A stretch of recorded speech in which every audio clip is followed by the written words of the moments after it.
We ready? We are. Live and in person? Yes, sir. Like, as in go?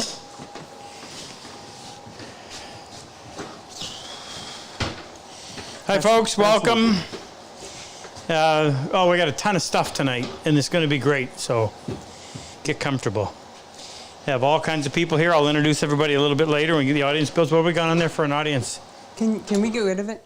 Can we just get rid of it? No, I'd rather sit here and kick it with my foot. Okay. How are we, Frick? Rex, come grab it. We have 260 right now. Okay, so we got some. Tonight's topic is improving your sawing skills, and I guess we got some really good questions. Luther was telling me earlier, so we'll address those. We also have some good video to reference you to if you want more instruction. We got tons of giveaways tonight. We got some new stuff, a little bit of a Christmas theme. We also are continuing our Remembrance Day, Veterans Day theme as well. And what's really fantastic is ever since John DeMeo. It's a DeMeo. Ever since John, and if you're on there tonight, John, how do? And if Herman is on, a double how do. John alerted us about his father, who is a World War II vet, still with us. Herman. Ever since that happened, we've had several World War II vets contact us. So we're going to keep this going. So tonight, a very good friend of mine, I'll introduce it a little bit later, but he's going to tell you the story of his dad, who fought D-Day +2 right through to Berlin. And that's a really great story. You'll hear all about him and get to know a little bit better about Leonard Robichaud. We're going to have that. We're going to have lots of questions, lots of questions and answers. My friend Moose has got up some new stuff to donate that we're going to give away tonight. Fantastic. We got lots of good food. We got a very special assistant. Do you want to go over there? Well, yeah. What's his name? Introduce yourself, mister. What's your name, mister? He's shy. Cooper is his name. That's Cooper, also known as Harry. So we also have lots of vets that we're recognizing tonight. So just to let you tell what's going on behind me. These hockey jerseys, I organized Pickup Hockey. And on the front side of the jersey, it has the Purple Heart logo. If you want to go there and see what it looks like, this is Moose. Joined us tonight. Shout out to Jake Groa. So every one of the vets that has been to our program has been immortalized on the back of one of the jerseys. They're not all here, obviously, but you'll see the ones in the back there tonight, and we'll mention them occasionally throughout the evening. There's some of the stuff that we're going to be giving away. The link will be on there for you to go in and register. It doesn't cost a thing. But just briefly, our Purple Heart program is where we bring, it happens 6 times a year. 7. Actually 8, right? Possibly. It's a 6-day long class. We go from 8 in the morning until 11 o'clock at night, Monday through Saturday. We feed them breakfast, lunch, and dinner. We don't allow them to escape. We put them up in a local hotel momentarily between days. We learn everything about hand tools. We learn to be able to build a piece of furniture with just hand tools. That means processing wood from the rough state right through to the finished product. Dovetails, mortise and tenon. There's a project involved. It's fantastic. Every class has 7 combat wounded veterans and 7 civilians. The civilians come as paying students. They are a critical and an integral part of the success of the program. Focusing on the combat wounded vets, there's an application process. If you go to RobCosman.com, the link will be in there. You see what it needs. The stipulation is that you be a combat wounded vet. What did we lose? Jake's fault, for the record. What did we lose? The camera dies if we don't move at all. Really? No. Are we back? They fell asleep. Are we back? Yes, we are. So the only stipulation being that you be a combat wounded vet, whether it's a mental wound or physical wound. We see them both in the same light. Of course, you have to fill out the application, whatever. We cover all expenses, airfare, hotel, meals, obviously the 6-day course, and we send each vet home with approximately in US dollars, $3,500 worth of tools. Premium tools, the type of stuff that I use right off of my bench. We also, thanks to Jack Lane and Chris Shahusky, did I get that right? Yeah. Whoa. Well, first time. Part of our bench brigade. Now I'm going to talk a little more about this because I got to express a shout out tonight to Jack's daughter, Jessica, who I believe is in Jessica. If I pronounce her name wrong, pretty sure that's what it is. Yeah. Thank you. Doubting my memory. Anyway, I want to tell you a little bit more about the bench brigade as we get a few more people on here so that those who want to participate will be able to. Let's have a question, Frick, and then I'll tell some more about this stuff. Okay, so this So theme is improve your sawing skills. And actually, you know what? Hold that thought for just 1 second. Let me just say this about sawing skills. If you learn to saw properly, and I'm talking about dovetail saw, tenon saw, crosscut saw. I also need to tell you about what we're giving away tonight. If you learn to improve your sawing skills, then you're going to be able to assemble the joint that I can't show you because it's hidden behind the jerseys. You're going to be able to do this. Should we show off Pete's? You're going to be able to do this. Thank you, Pete Ambrose.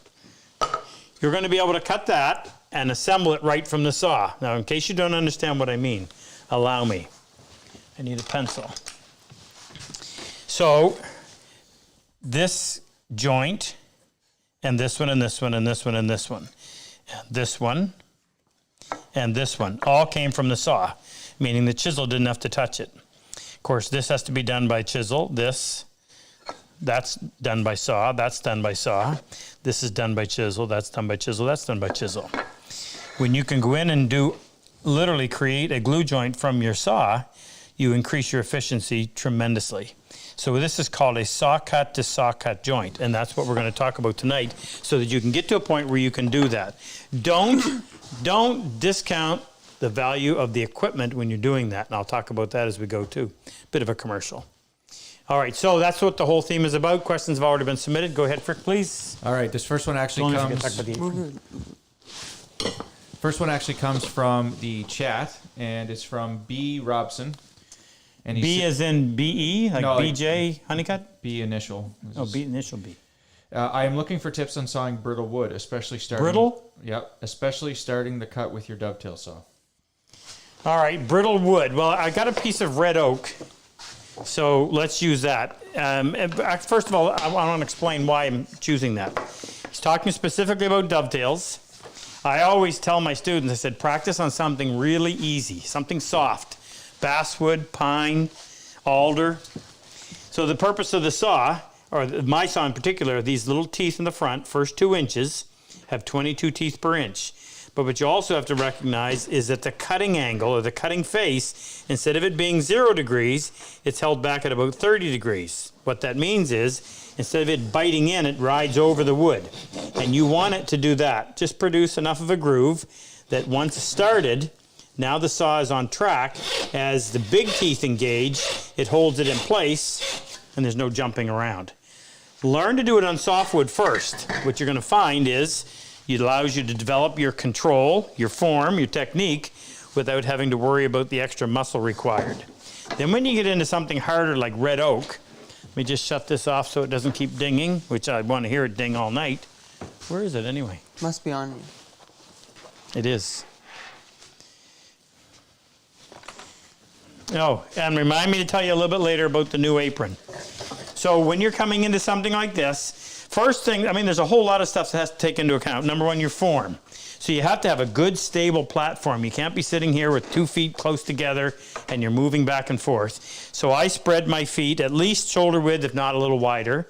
A little bit of flex in the knee to give you kind of a shock absorber effect. You want to close the circuits, what I call it, meaning you want to hold the piece with your opposite hand and don't let go. Hold the saw comfortably. Don't need a death grip, just a comfortable grip. And the most important thing about a pistol grip saw, and the fact that you have the finger like this, having the finger and thumb like that gives you tremendous stability this way. If you had it tucked in like this, the saw handle has the ability to move. Like that, it locks it, okay? But a comfortable grip. Very, very light. Set the wood on, set the saw on the wood. You're using your index finger and your thumb to help anchor the saw. What I mean is this. The teeth on a rip saw the point or the cutting face is perpendicular to the run of the blade. It's straight across. So in other words, I can slide it like this and it doesn't necessarily grab. Now, contrast that with a crosscut saw that has a row of 3-sided teeth creating a single point, every opposite one on one side and the other on the other. And that is going to hold, it's not going to move. So if you're using a rip saw, getting ready to rip wood, you have to prevent the ability of the saw to move side to side. How do you do that? Opposite index finger and thumb. Be careful to have them up high enough so that the bump created by the index finger and the thumb stay above the set of the teeth. Each tooth, remember, is sticking out from the saw blade. Not very much. In this case, literally half the thickness of a sheet of paper. So that piece of paper is 4/1000 of an inch. Those teeth stick out 2 thou on each side. Regardless, if you're down here like this, you risk cutting your fingers. Pull your fingers up like this. Bump is up above. It's up above the teeth. Now you're pressing laterally, just light lateral pressure. Just the weight of the saw. Let those little teeth up front do their job. What's their job? That. Okay? Just enough to create a little bit of a curve. And then as you engage the big teeth, yes, you're going to feel more resistance, but if you've done some practice with softer wood, you've developed that technique. Now, Jake, I need you to get over there, please.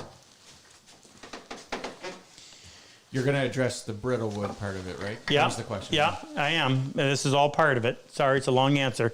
Now, if Jake were to be straight on, what you want to see in terms of there's no quick answer to this. In terms of your form, you want to be behind the blade. So if you drew a straight line from the end of the saw into my wrist, to my elbow, up to my shoulder, that elbow wants to stay right in line with everything else. If it's out like this, you're not going to be very good at this. So you've got to tuck that shoulder, that elbow in, which usually means you've got to take your form and tip it over a little bit so that that elbow hangs underneath your shoulder. You've got your feet spread wide apart, good stable platform. You've got your anchor point, the saw's laying in there, and that's going to allow you to come in there and apply the force required. Now, when you talk about a brittle wood, I'm assuming you're talking about an exotic. I don't really want to start hacking up pieces of exotic wood, but cutting a piece of red oak, I would have to say would be very similar. Jake, can you think of anything in particular that... Actually, I'm gonna ask you to ask the question again and ask specifically what wood you're talking about. And I'll see if I can't find a piece and we'll go directly like that. But if you follow what I just said, you should get to a point where you're able to do that. May not be able to do it the first time out. That's why I said start with softer wood, allowing you to focus on your technique. Now, was that important? Yo, I see frick food. So I want to tell you about this real quick. How many people do we have on? 573. Okay, now I can start talking. So, as you know, COVID wiped out our 2020 Purple Heart Project workshops. So we moved all of the 2020 to 2021. So if you were a combat wounded vet that was selected for the class, we will accommodate you in 2021. We also added an additional class in April so that we could bring in some more vets. We're also moving. If you took a peek out there, that's no longer our classroom. It's been cannibalized. But there's a building out behind us, 10 feet behind our back wall. There's going to be a breezeway between the two. It's a 4,000 square foot steel fabricated building. It'll be vacated the end of this month, and we're going to go in there and go to work. It's going to have a kitchen, a proper kitchen, a mess hall. It's going to have 2 washrooms. It's going to have a quiet room for guys that suffer from TBIs. And it's going to have a classroom that we figure will probably be, what, 2,500? That classroom is 1,000. This one's going to be 2,500 square feet. It's allowing us to increase the size of our class from 12 to 14. That's allowing us next year to bring in extra students. Our student-to-teacher ratio is still extremely low because there's Jake and Super Dave and Luther and myself and our guest combat wounded vet from a previous class who comes in to help for that week. Now, we're also, I'm going to talk, why am I talking about this? What did I, oh, my apron, sorry. I get off track. So, Well, I have a new apron every time. You see, every time we teach a class, we have an apron. And on that apron, every vet is represented. And on the back, they sign their name. That way we remember them for years to come. And then this one goes up on the wall. Now, this one has had an extra year. That's why it's really getting beat up bad. So over the years, I've had first responders, other combat wounded vets that didn't come to the class, but that apron has been reserved for just those guys in the class. But I thought, you know what? Why don't we take that apron, or why don't we take those and put them on this apron and wear this from now until our class starts in April. So if you're one of the guys, I know a few of them. I know him well, and I know this is Paul. This is Paul, I'm pretty sure. No, Smith Falls, I know him. Yeah. Anyway, if you recognize your patch on there, I would love to put your name on the back side and give you some shout out. So please let me know. Make sure that you can see that well, because I didn't write it down on there, so I don't have it, but I'd like to be able to have it and put it on there. So that's the story on this new apron. Frick, I asked him to put in the comment section what wood in particular he's dealing with. I haven't seen it pop up yet. Haven't seen it pop up? Okay. Give me another question, please, and thank you. All right, next question. Super Dave said torrified would be brittle. I think that when he's talking brittle, I think he's talking more like a rosewood, something that's really hard. What's the term that they use for hardness of wood? What's the scale? Janka. Janka. Yeah, so Super Dave, you got up your Janka. Go ahead, Frank. All right, next question comes from Mike Miller in Tucson. Hey, Mike. He says, how can you tell the difference between a rip saw and a crosscut saw by looking at them? Saw teeth, you mean. How can you look at them?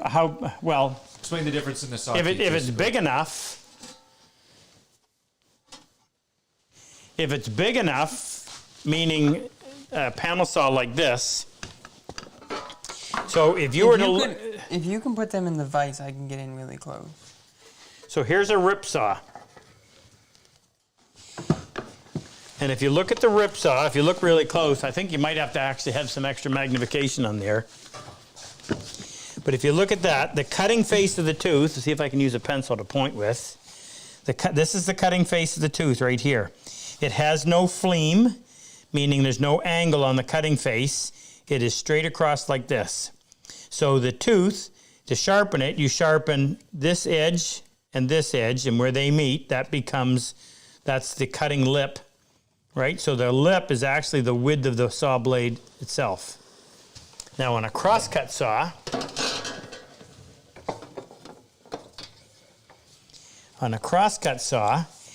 there's 1, 2, 3 surfaces, so it's a kind of a pyramid shape, creating a point. So all of your cutting is literally done by this little tip right up here. So if you think about the surface area that does the cutting on a crosscut, or pardon me, on a rip, it's the full width of the saw blade. Now, it's not a lot, but when you compare it to something that looks like this, and it's just this little point that's doing the cutting, no wonder this stays sharp and usable so much longer than a crosscut saw does. They all have set. If they don't have set, you wouldn't get into the wood more than 1/8 of an inch and it would bind. Okay, so that's the way it is.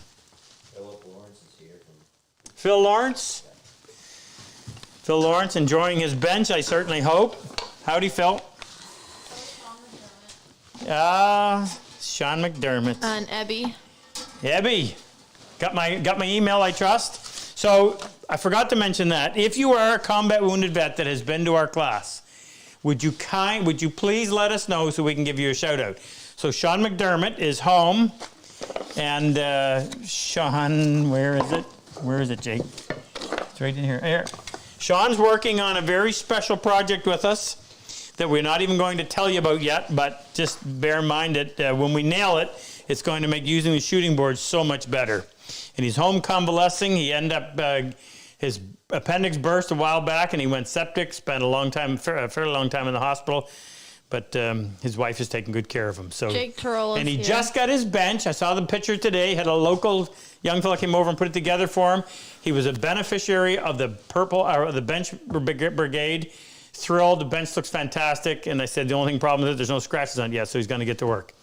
Who else? Well, Ebby and then Jake Tarola. And Abby, well, Moose, if you would please. So Jake Tarola, in the time that we've taught our class, I think we had two. We had two of these guys showed up and said, yeah, we play hockey. Well, we have enough gear to outfit 3 or 4 teams. So we had a couple of guys that came out and played with us. And Jake from Minnesota is a goalie, but also a great forward too. So he came out and played. So I had, when I gave Moose a jersey, it had to be one with one of those. I scared his jersey half to death with the speed I was traveling. Yeah. Well, goalies don't move anywhere. They stay in one spot. I don't even know why they sweat. So here we have, now Ebby has a new rank because he just got a big promotion. So he was a staff sergeant. Tell me what it is so we can honor it. And who else did you say? Sean McDermott and Yeah, I mentioned Ebby Sean. and Jake Tarola. And Jake? And then, yeah, Is Jake up there? Oh yeah, Jake's on Phil back to Lawrence, Moose's. yeah. Well, they're all up there, but a lot of the jerseys are out in smelling, getting stunk up in hockey bags. Oh, lovely. Yeah, what a great honor. All right, you ready? Yep. Okay, this next one comes from Bob Slee in Texas. Hey, Bob. So he says, "You sold me on the idea of buying quality tools, and that is my goal. However, with the much higher cost of quality tools, I need to build that collection slowly. Is there a saw that is jack of all trades that would be a great first saw to get started working with hand tools and building my collection from?" No. Next question. Anytime you're talking jack of all trades, and usually what you're doing is you're taking 2 or 3 tools that do a particular job extremely well, and you're meshing them into one, and it's going to do all those jobs so-so. So no, there isn't a saw. I don't use a combination saw. It's like on the table saw. You'll never get a combination blade that is going to crosscut as well as a 60 or 80 tooth combination blade will. Nor will you ever get a combination blade that's going to cut as efficiently as a 24 tooth rip saw will. Well, same thing with saws. If you're talking about in what order would I purchase them based on their use, let me lay it out. Your dovetail saw, in my case, and if you're doing hand tools, Nick, agree? Dovetail saw is going to be the number one used? Yeah. Dovetail saw would be number 1. Right behind it would be the joinery crosscut. Same frame, different tooth configuration. Both are designed to allow you to join from the saw. Number 2. 3. 3. 3, Joe. Yeah. 2, Joe. This is a medium tenon. So I'll show you the difference. It too is a rip saw. It has a heavier blade. This is 25 thousandths of an inch versus 20. It's got a little greater depth of cut. It's longer, so better designed and stiffer for larger cuts. So if you're cutting a tenon, and typically it's going to be 2.5, 3 inches wide, this really tops out at about 3/4 of an inch. Typically, you're not cutting dovetails in thicker stock than that. This can be used as a bigger dovetail saw, but primarily as a tenon saw. Now, tonight we're giving away. Can we get But before you do that, Ebby is a Chief Master Sergeant. Chief Master Sergeant? What's the He was acronym? a Staff Sergeant at E9. He's an E9. Ooh, E9's how you should go I as was a. a Staff Sergeant when I was deployed to Afghanistan, he says. Congratulations. He just moved to Atlanta? I believe so. So this would be saw number 3. Saw number 4 would be a bench crosscut, which is a bigger version. It's this to this. A bench crosscut is to this, which save this for your joints. Your bench crosscut is something you're going to use. You could even use it with a shop-made miter box, where you can go in and you're doing cuts that instead of having to walk all the way across the room to use a table saw, you can use that. And then the 5th saw would be the large tenon, which is considerably bigger than the smaller tenon. It's both longer, heavier brass back, coarser tooth, designed for a bigger cut. So your question would be answered with the dovetail saw. And yes, I'm glad I convinced you. You cannot substitute quality. If you buy junk, you pay for it every time you use it. You buy good stuff, you smile every time you use it. Frick. You haven't introduced the staff. All right, so tonight we have all kinds of people here. We have me, we have Jake, do a spin around behind the camera. They always love to see Jake's smiling face. Can you fix the focusing issues, please? I'm getting complaints. Oh, Tell you him know to what? keep complaining. Does it need to go be cleaned off again? It does. Needs to be serviced. Sorry, everybody. So we have Frick behind the technological side of it, eating pizza That's what I do. and modeling later tonight. Oof. Over here we have Megan. Where'd you get? Oh, that came from. Fine. Megan is taking care of all of the, is recording our donations. What do you want, Frick? No, I need Rex. Keep going. She's also going to make sure any of the vets that are registering in will get a shout out. Moose is here as our ardent supporter, and we've got some new stuff we're going to give away tonight. Thanks, compliments to Moose. Over here we have Nick, and did you want to be introduced as? Just Erica? Nick and I will be having a little chat afterwards. They're here for moral support. One of these chairs is going to be occupied by Ken a little bit later. We have Rex in charge of security. Oh, and Gina's going to pop in. So here's what we're giving away tonight. So inside of here is a bench crosscut. We're going to give away a bench crosscut saw at every $1,000 increment. And we're also going to throw in a thing of maple butter and maple syrup. So if you want to sweeten up Thanksgiving, we're going to talk a little bit about that a little bit later. The feedback we've been getting from this stuff is fantastic. So bench crosscut, compliments of Santa Claus and Mrs. Claus. Very special shout out to them. And so what Moose has brought along, Moose, do you want to introduce these? Yeah, they're Canadian made. They can't hear me. handmade in Canada. They're made in Hold on a sec. Yeah, have a seat. They're made in Fergus, Ontario, which is about 200 miles or so from the U.S. border. A little family-owned business makes these. They're all handmade, blown glass. And these particular ones come in two sizes. You'll see them displayed here. There's 6-inch and 2-inch. And the stands are separate, but they're also on the website. Explain the tree. Yeah, they're called Tree of Enchantment glass ornaments. And the reason they call them that, if you see a close-up, you'll see like a trunk and branch configuration they do with the glass. And then they do multicolor, like a foliage top on the top of them. So they're very beautiful. They're made out of recycled glass. That's how they get the color.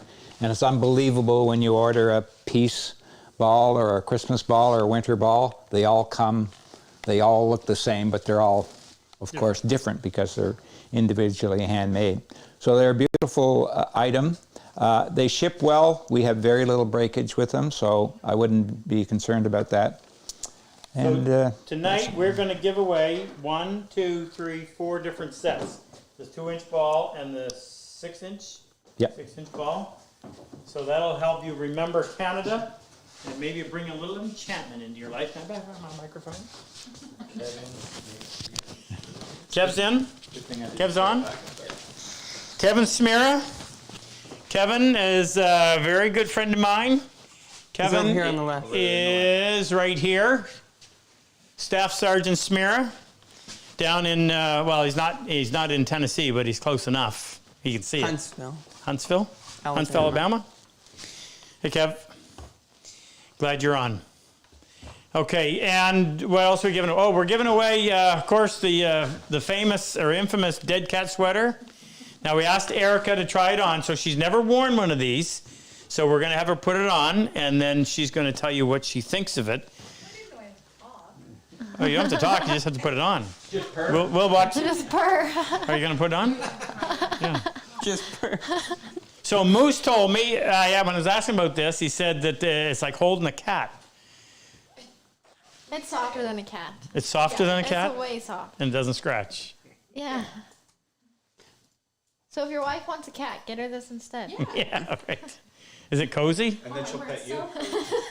Because it's like that on the inside too, right? Yeah, it is. It's not just on the outside, it's on the inside. So Great, fantastic. We're going to give one of those away tonight. We're also going to give away our, Megan, do you have yours on? Yeah. So stand up and let them see that. This is True Canada. Want me to zip it up? You know the deal. I tried to say. What? The plaid sleeves. Plaid sleeves. St. John. And we're going to give away this as a set for a husband and wife. So this is the captain is always right. And then, of course, on the hoodie it says, I am the captain. But because it's a husband and wife situation, it has to be hidden. Because we know who the real captain is. And then we're also going to give away for the wife the Naughty Girl t-shirt that I understand somebody Or here. in Frick's case, the husband. Yeah. Somebody's going to model that for us later. Okay, give us another question. Don't forget to register. They'll put the link on there so you can get your name in. Don't forget to donate too if you'd like to participate.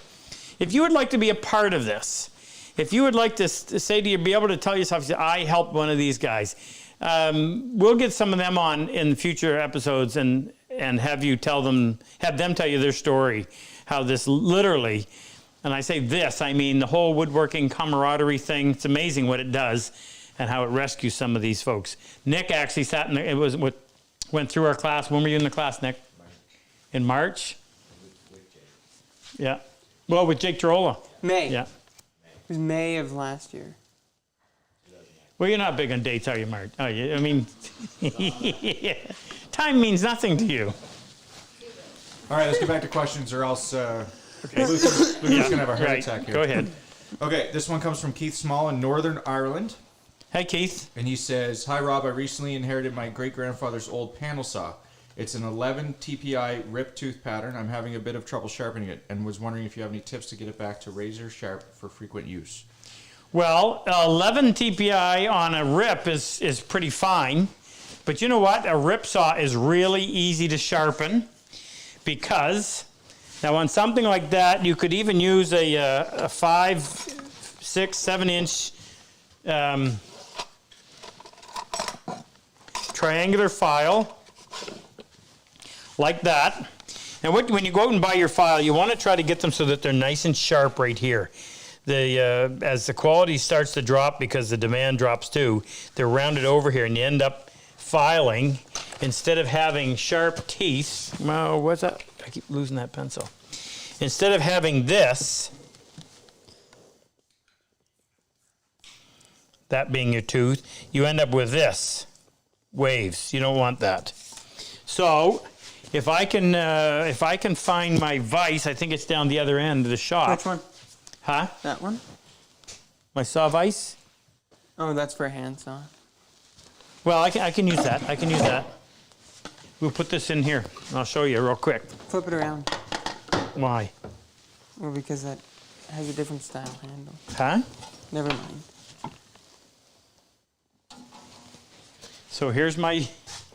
Now, I mean, this is a little more complicated. You got to joint it, and if it's an old saw, and if you look down that tooth line, it's probably doing this, where over multiple times of having been sharpened, people have applied a little more pressure in one area than another, and it takes down the teeth unevenly. So you may have to go in and join it. And to join it, you're going to take a file, holding it square to the sides, and you're going to file it until you're just touching, or you've touched all the teeth. Some you're going to take a fair bit off, and then you're going to go back in and restore them. There's a really good video. If you can get a hold of Tom Law, who's dead now, wrote a video on handsaw sharpening. Hi, Ken. Hi, Mike. Hi. Brother Mike. On handsaw sharpening. And it's a great video. I would highly recommend it. But in your vise, and this is going to be, well, I might as well talk about this too. It's not easy to find a good vise, so you may have to make one. Tay Frid wrote a book. He wrote a series of 3 books. One was on finishing, one was on bending wood, and one was on joinery. Taunton Press published it. Go in and get a hold of it because it's just a really good book. Very easy to read. And I love the way he illustrated it because as he moved through the progression of whatever he was doing, they used color to show you how the change took place. And for illustrated drawings, it was fantastic. But it'll show you how to make one of these. So it's nothing more than a couple pieces of plywood, piece of piano hinge on the bottom. Well, that's not piano hinge, but same thing, or same function. A couple pieces of hardwood up here, so that when you squeeze it together, it supports the blade. A couple pieces of hardwood on either side, so you put it down in there. It keeps this level. You want to have support for the teeth very close to the teeth. Don't want to file like that. That's going to vibrate. So you're going to have it so that it's just, the teeth are just sticking above, so that you don't want to hit your file to hit this. And you may have to come in and put a clamp on there, but that seems to be holding it well. Now, depending on how aggressive you want your saw to be, you're going to alter the angle of that cutting face, this one. Each stroke, remember, a rip tooth is comprised of two surfaces. Let me see if I can find a Sharpie. Ken, I need you to do me a favor. Would you go get me a bench crosscut, since that's what we're giving away, that we can show on display? And would you also, I guess that's the only thing right now. Just take that one and you'll see what I mean. Just want to give a quick shout out to Harold Gadsby. He just donated $1,000 to the Purple Heart Project. Okay, up. Let me see. I need to talk. I'll talk to Harold. Harold, thank you. Sincerely appreciate it. We've had a lot of donations tonight already. Have we? Speaking of Harold, say hello to Harold at home. Is Harold at home? Harold Snodgrass. I wish you should be here. I want to talk to you about talking about your dad. Harold's father was in World War II as well. And those guys just need to be spoken about, and their sacrifice that they made, it needs to be talked about so that no generation ever forgets the type of thing that was done in their behalf. So I'm going to go in here and I'm going to color. I'm going to color the top of the teeth.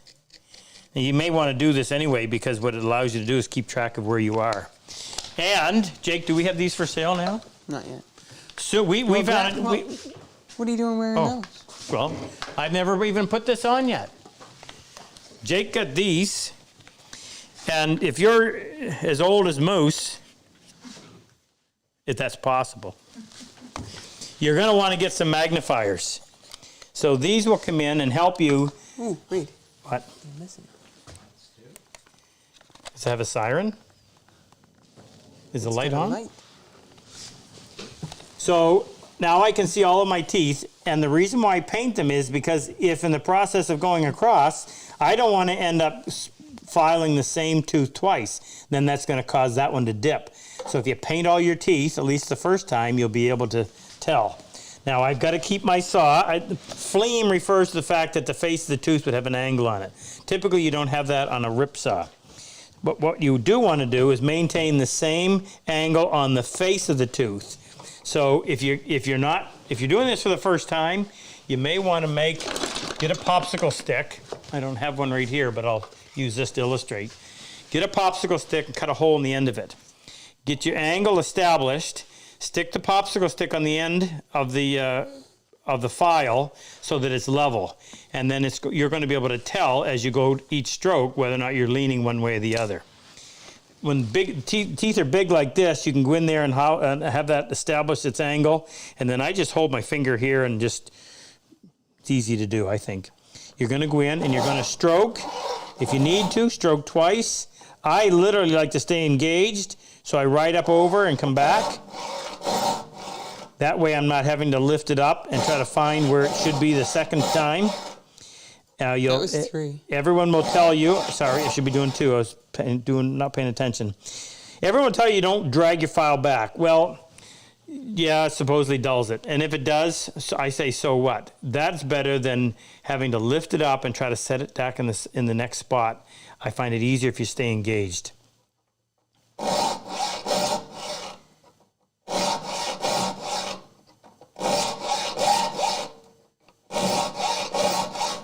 Very, very easy process. Not hard at all. Get yourself an old saw if you want to practice. Just a sec. What? Well, I'm not. Focusing? No. I just want to focus on the sharpened portion. It'll be nice and shiny.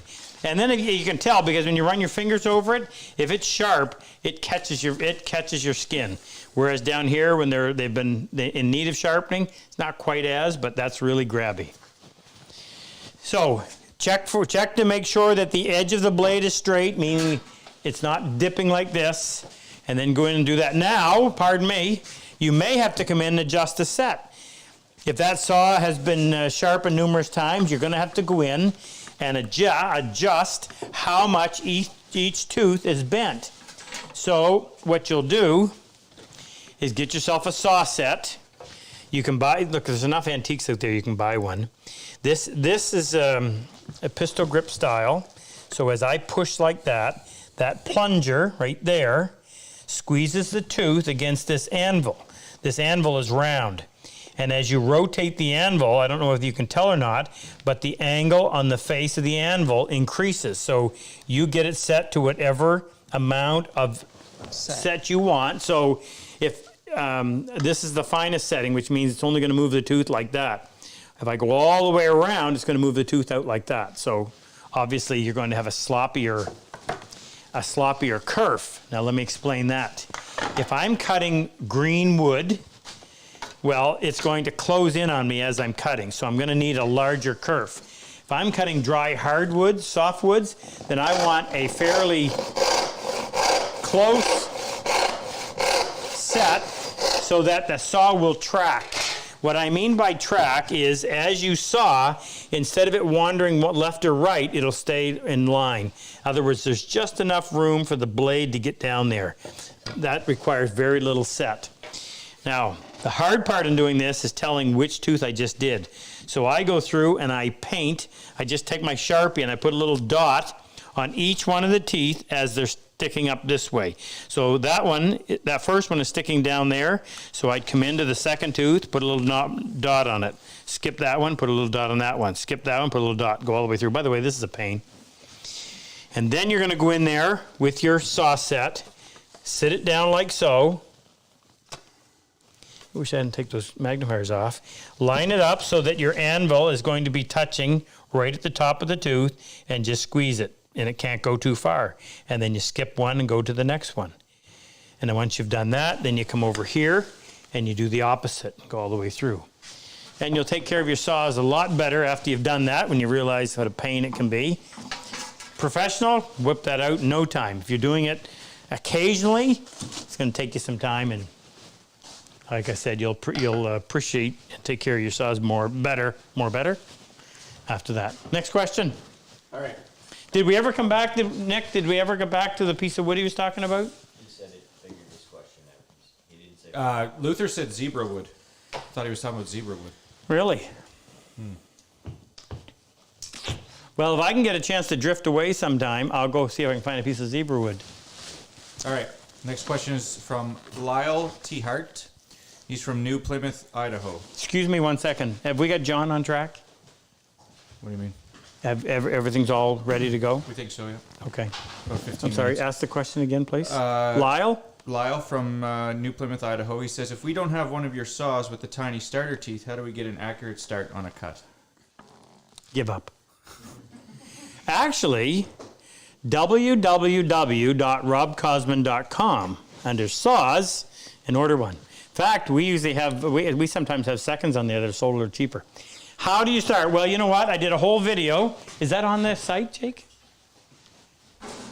Yeah. So on our site, under the we don't have it in hard copy anymore, but on the on demand, we have a video called "Mastering the Dovetail Saw." So when I was selling Lee Nielsen saws, and I used to sell literally thousands of them. I mean, I was the dovetail guy. So we'd go to that show, any show, and we'd sell a whack of saws. But I was perplexed because fully 60% of the people that bought that saw could never get it to work accurately. And that was the problem. They couldn't get it to start. I'm just looking to see if I have an example, and I don't really. So I'll have to just make it up. Well, actually, I can do it this way. The Lee Nielsen saw, as most dovetail saws, have the same tooth configuration from tip to tip. 15 teeth per inch. What's that mean? That means on every inch, there's going to be 15 points. And the fewer points, the bigger the tooth, the faster it cuts. But what you trade in, or what you sacrifice in order to get speed is going to be the ease of starting. So if you go with a saw that has 32 teeth per inch, it's really easy to start, but you're going to be there for a little better than a month. Don't want that. You get down around 15, 14, 12 teeth per inch, it cuts with incredible speed, but very difficult to start because you've got so few points touching the wood sitting on there, and you're literally pushing them through that wood. It's just difficult. So here's what I did. We shot that video to try to teach people how to start the Lee Nelson or any other saw like that. And it's a little bit complicated, but I'll see if I can't make it easy to understand. Pinch the wood, meaning index finger and thumb of opposite hand. Press the saw laterally, right? I'm going to use this part up here where there are no small teeth. Press the saw laterally. Now with a light lateral pressure, that prevents the saw from going that way or that way. And then take about 80% of the weight of the saw off of the wood so that you're just barely kissing it. I used to use the example of the way you kiss your girlfriend versus the way you would kiss a brand new baby. Oh, I had a gross guy in Toronto one time. I asked the audience that. He goes, well, no tongue. Anyway, so if you're kissing a baby, your lips are just barely touching the baby's cheek. And that's what you want to do here. Barely touching the wood. And then once you get engaged, you can go ahead and lots of power. So all the little teeth are doing is just taking that part of it away, that part that takes so much practice, and allowing you to do the same thing up here, get it started, and then when you engage with the big teeth, you get all your speed. I think a lot of people have the tendency to want to tilt it forward. Yes, too. good point, good point. Where was I? I was teaching somewhere, and I happened to be We were in sitting... Niagara Falls. Where? Niagara Falls. Yeah, and I happened to be sitting over here watching the guy do it. And he was doing it like this. Well, here's the problem. If you're engaged starting like this, you have what, 2, maybe 3 teeth in the wood? Now think about the amount of weight or pressure that's going to be applied from the normal weight of the saw in your hand on 3 teeth. Now set the saw so that it is parallel to the top of the wood. So if this is, let's say this is an inch wide, it really isn't, but let's say it is, and I have 15 teeth per inch. So now instead of having all that weight on 2 or 3 teeth, I've now spread it out over 15. A lot easier to push it through the wood. So instead of starting up like this, and that's where it's going to jump, set it down here so that it's parallel to the top of the board, and see if you can't start a lot easier. And get rid of the death grip. That's... Of course, the first day we teach the dovetail class, we spend the first half of the day getting people to relax their grip. They're white-knuckled. What's occurring is, while you're developing or waiting to develop the control back in through here, you subconsciously overcompensate by squeezing the life out of it out here. And as you learn to relax that, and at the same time you're developing the control up in here, you eventually get to a point where you can go in there and you can make that saw start with the greatest of precision. So come in and then go in and split that piece.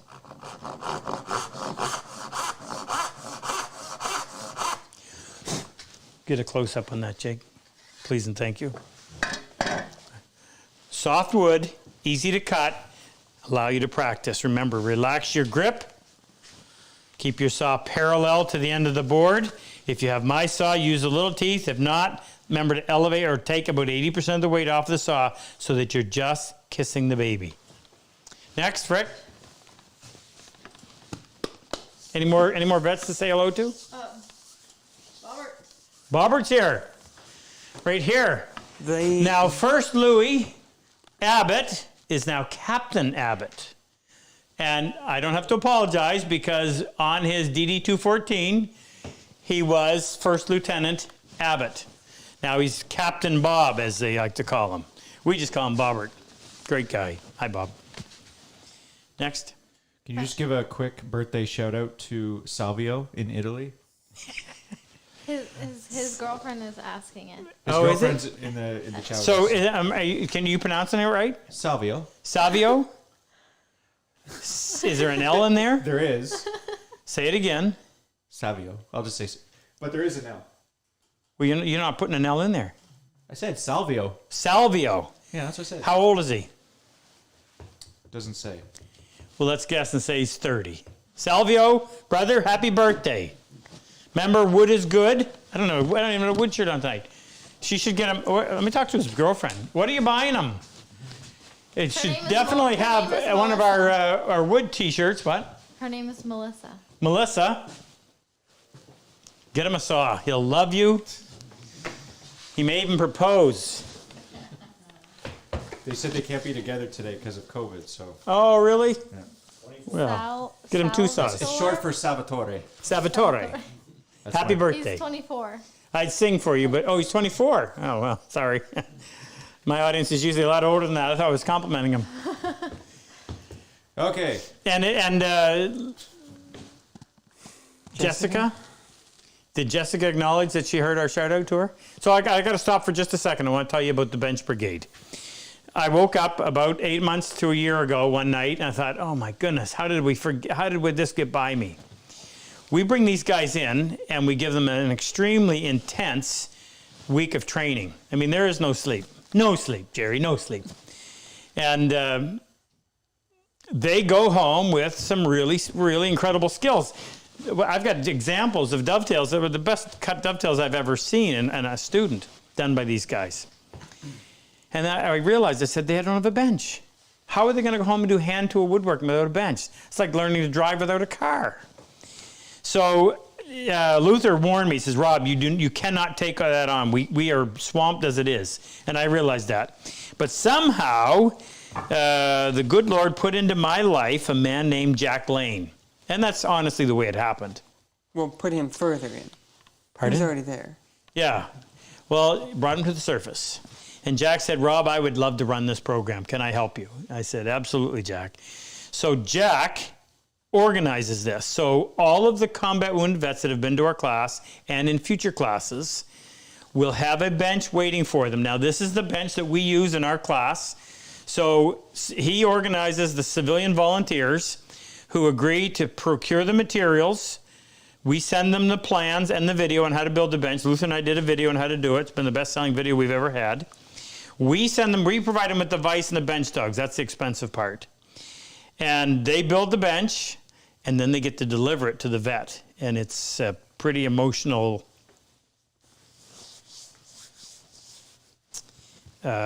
Ordeal.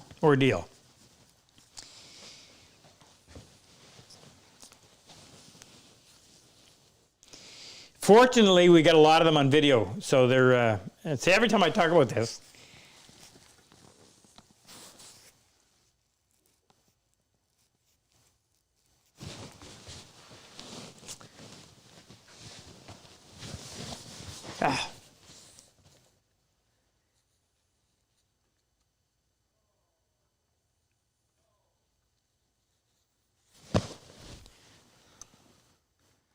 Moose might give me have a to take second. the mic. Every time I talk about this, all of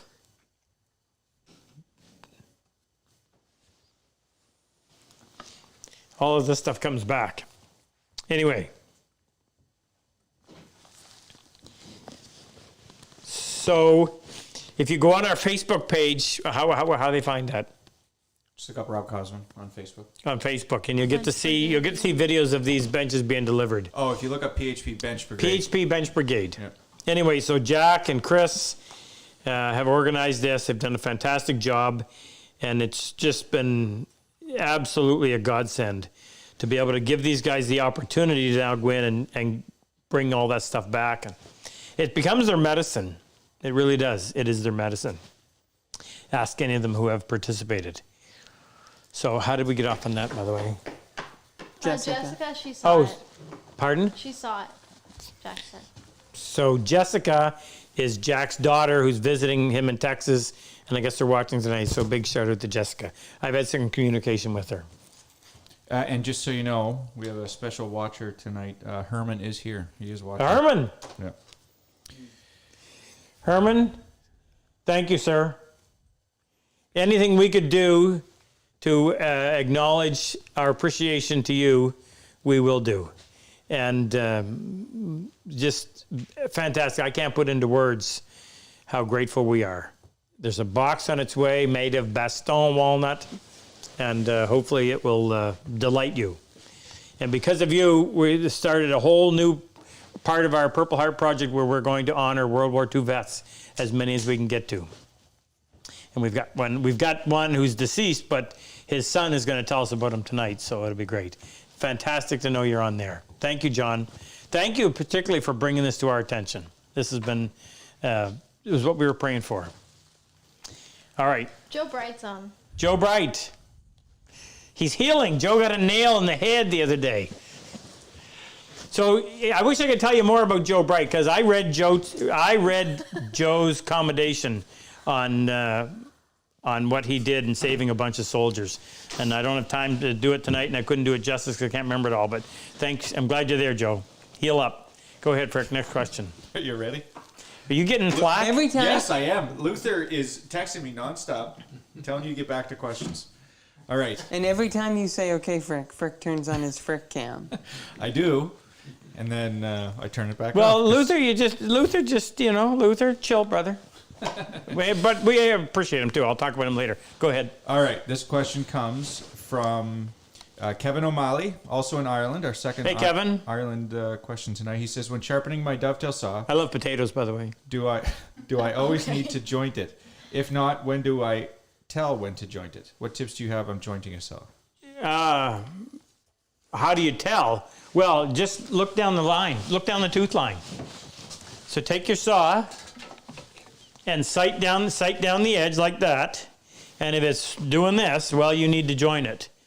And if it's not terrible, then you don't need to join it. But if it's doing some real dips, you really need to get Tom Law's video. We should see if we can source that. It's really hokey, but in a good way. It's some of the best, clearest information on how to sharpen and joint and restore a saw that I've ever seen. Tom died probably 10 years ago. I think he filmed it in 2002. But it's Tom Law handsaw sharpening. Real simple. Somebody should have it. We'll actually, in talking about it, we'll try to find it and see if we can't start providing it. Next. I just wanted to give another shout out to Robert Harshmemer. I'm sorry, I butchered that name. We'll just say Robert from Pennsylvania, and he just donated $2,000 to the Purple Heart Project. So thanks. Robert. Thank you. Yeah. I apologize for Frick butchering your name. Sorry. Thank you very much. We certainly appreciate it. We appreciate And- all the donations. There's been quite a few tonight. How many saws are we giving away tonight? I'm going to be busy making saws, I can tell. Yeah, right now we're 4. At 4 saws. Keep it going, brothers. Keep it going. Go ahead, Frick, next. All right. This one comes from Adam Jones in DeBerry, Florida. I am new to Hi, Adam. hand-tooled woodworking, and I suck at sawing a straight line. What is the best way to ensure that the kerf is straight on the face and edge? I purchased a couple of saws from the box stores, and I can't seem to make a straight cut. Oh dear. That question had the answer in it. So I'm assuming you're talking about a panel saw. So if this, and this is what I actually talked about earlier, I'll go through it again. This is called your saw plate. So let's say this saw plate is, any guesses on that, Jake? It's got to be 30. Oh no, it has to be more than 30. I'm going to tell you what the saw plate measures. By the way, what's our audience at, Frick? 757. Let's get up to 1,000 so we can bring John in. 45. Okay, so this saw plate, actually, Jake, you're really close. It's 30. This saw plate is 30 thousandths of an inch. If I didn't have any set on the teeth, I would only be able to get in there, not even 1/8 of an inch, and the saw would bind. So you have to have some set. You've got to bend each tooth. If the first tooth is bent to the left, the next tooth is bent to the right. The next tooth is bent to the left, right, left, right, left, right, all the way down. Has to be done the same amount. If you bend too much and put too much set, you're going to get a kerf that's considerably wider than the saw. So when you start sawing, all of a sudden there's a double the amount of space you need, and the saw can drift off to the left, it can drift off to the right. You're left trying to steer at the same time you're sawing. If instead of that, you have just enough clearance for the blade, the sides of the kerf actually rub against the side of the blade, and they cause it to, the word is track, and it keeps it going in one direction. So you have a nice straight cut. So if your problem is you're all over the place and you bought your saw at a big box store, that's the problem. I hate to tell it to you, but you bought a piece of junk. It's really difficult to find a good panel saw. This is a Lee Nielsen. It's what I would recommend. I think they're $250, which really is a great, I would pay $400 and think I got a great deal. You're talking about a tool that's going to last you a lifetime.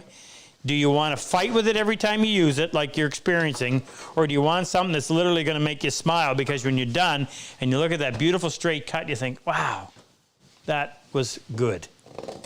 So it's almost always an issue of set. Now, can you fix the one you have? Usually the junky saws have hardened teeth, which means you can't sharpen them, can't do anything with them other than throw them away. And it won't be thrown away anytime too soon. You can go in and you can change the set on a regular saw by squeezing it in a vise, or you can come in and you can stone it. Probably a vise is a better idea. And as you squeeze it, you may take all the set out and start over, but at least you got some control over it.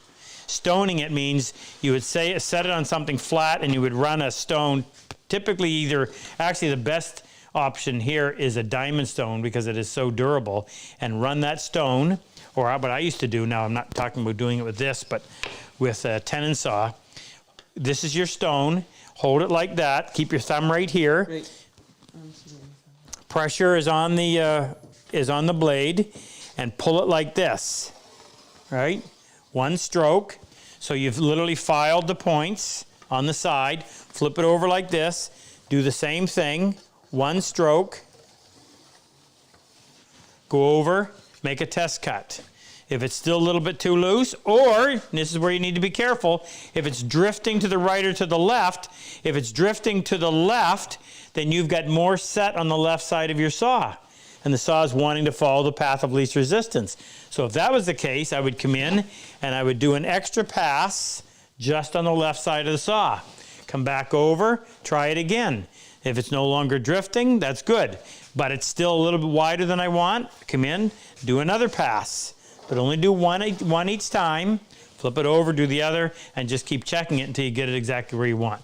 If you take too much off, you just got to go reset it again. But don't be afraid to play around with it, because chances are you are not going to find somebody that can do it professionally.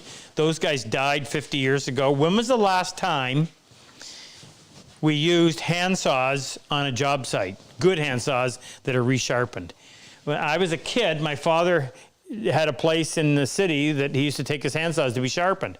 But when my father started building houses, it might be a month before you had power on site. And I remember the guys would, 2x4s would be literally dumped on the ground. They'd be random length. They'd flush up one end, have them all stacked side by side, chalk a line, and the guy would start with the handsaw on one side and he'd cut across, and that's how you got your stud length. So those saws had to be sharpened. Usually you do it yourself. Sometimes you take it in and get them done. Now, how are we going to have a next question with Frick being gone? Where'd he go? My next question is, did someone call for a naughty girl? So to make this a little more exciting. Not Cold just the again? shirt. Yes, Check it the is. temperature. It is freezing out there. I'm going to hold these against myself. These are warm. So this is to promote our maple butter. And here we have a huge supply of cinnamon If buns. you're not a diabetic, you will be. Look how smoothly it goes on. So creamy. Straight from the tree. Talk about the tree. The maple tree? Yes. So in case you don't know, maple butter is just maple syrup with more and more moisture removed. Don't trip, your shoes are undone. They take more moisture out of it, and it's creamy delight. It is absolutely fantastic. Do we have another question? Do we have any other vets to say hello to? Mark just got on. Mark. Smith. Mark Smith from Fredericton. Yeah. Hey, Mark. I think he's wishing to get some cinnamon rolls. Oh. Well, you could have been here. Mark actually stopped in just recently. So Mark came down, and Mark worked with us for how long? 3 months? Yeah, good 3 months. Mark helped us get a lot of this done. He built our new shipping room, got the stairs to the upstairs, to the where the office is now. That's all finished. Mark did a lot of work. Yeah, he did. Good to have him. We just had another big donation for $1,000 by a John DeMio. John did? Well, don't you know who John is? It's a DeMio. It's a DeMio. You know who John is? She wasn't here last time. Oh, you weren't? You missed that one? Oh, poor Megan. Have a job, okay? Get an actual job. John is Herman's son. John, who is the one who alerted us to Herman. Thank you, John. Thank you. Thank you, John, and thank you to everybody who has donated. Yeah. Really appreciate it. Frick, you're not supposed to be covering that up. How are we going to sell Yes, I them? am. Oh, All right. All right, go back. Question. What time are we? I want John to come on about 8 o'clock. 8:08. Is it? All right. Let's do one more question, and let's bring John on, because I got to introduce him. Okay, so Anthony Bro in West Yorkshire, UK. Anthony, you're up late, brother. How do you cut dovetails on stock where the pins and tails are longer than the depth of the dovetail saw? For example, the ones on your bench top. Oh, well, this was tough. So that's even deeper than my my medium tenon, and that's when I used my pen. Actually, if you go in and watch the on our online workshop, we did this entire bench, and I went in and I did every corner different so you could have options. I did one on the bandsaw. I did one set where I actually used a panel saw like this. Actually, I think I may have been able to use. You could have used that. Yeah. So I would have used this. I would have used the large tenon on some of these. This one I wouldn't have been able to because it's greater than the depth of cut. So we did one of these on a bandsaw. But if you had to, you could go in. I would go in and I would start it with the tenon saw. You're gonna have a lot more control. And then once you've already got your cut started with a saw like that, then you could come in with, now there's no restriction on a panel saw because there's no spine on the back, but then you could, wrong saw. Hi? Rookie mistake, yeah. Who said that, Dave? Then you could come in with your crosscut or with your rip, and you've already got this much of the saw helping to keep that tracking, and you can go down and finish the cut. Is that going to leave a gluable surface? Well, if I was going to be cutting dovetails with this, I would go in and I would stone that, and I would get rid of a lot more set, so that you ended up with. The other thing you got to remember that as those teeth stick out like that, and the more they stick out, so if you look it down your tooth line, it's going to look like this. The more these teeth stick out, the more they're going to rake the side of the cut. Let me show you what I mean. Give you a couple of examples. We'll do that one there, and then we'll do one with the dovetail saw. Just do it next to it.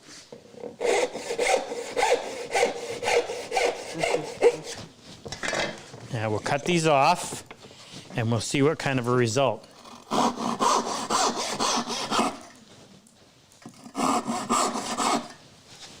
Okay, so there's the dovetail saw, and there's the heavy rip. But I could make this more like that by stoning off a lot of the set. Now, why would I not want to do that all the time? Well, typically you're using this for breaking down your lumber. I've got to rip a piece that's 6 inches wide down to 4 inches. Well, I want it to cut as fast as possible. I'm not typically taking anything right from this, then a hand plane. But if I'm using it to cut dovetails, then I want to be able to go right from this. So I would go in, I would alter that saw. You can always bring it back. You can always go in and change the set. Okay, ready for John? Nope. You're going to be in how many minutes do you need? Just answer one more. I just got to get them on the line. Okay. All right. Wait a minute. How are the cinnamon buns with maple butter? Speechless. Speechless? Good? They're so good. Almost in a diabetic coma. Yeah. Well, if you want your own diabetic coma, we have maple butter. We got a huge supply of it. Think of it for Thanksgiving. Think of it for Christmas. Or just think about it. Okay, go ahead, Frick. All right. John Struzik and Oh, Henderson. big thank you, by the way, Gina, Gina and Pam. Pam is Ken's wife. They handle our shipping department. And Gina made the cinnamon buns for these guys tonight. So thank you, Gina. Go ahead. No, I'm not ready. Okay. John Struzik in Henderson, Nevada. Hi, John. As a newcomer to hand tool woodworking, I'd like to know your opinion on Japanese-style pull saws. Oh, You must be a newcomer to the channel. yeah. He knows not my bias. Well, so I'm going to take you back to the early 80s. And when I first started on this journey of wanting to cut dovetails, I searched for a good dovetail saw. And I live in an area where there are no stores that you can go and buy good woodworking tools. Everything was mail order. Didn't have the internet back then, so you looked in a catalog. You could only see what you could see, and it was more or less buyer beware.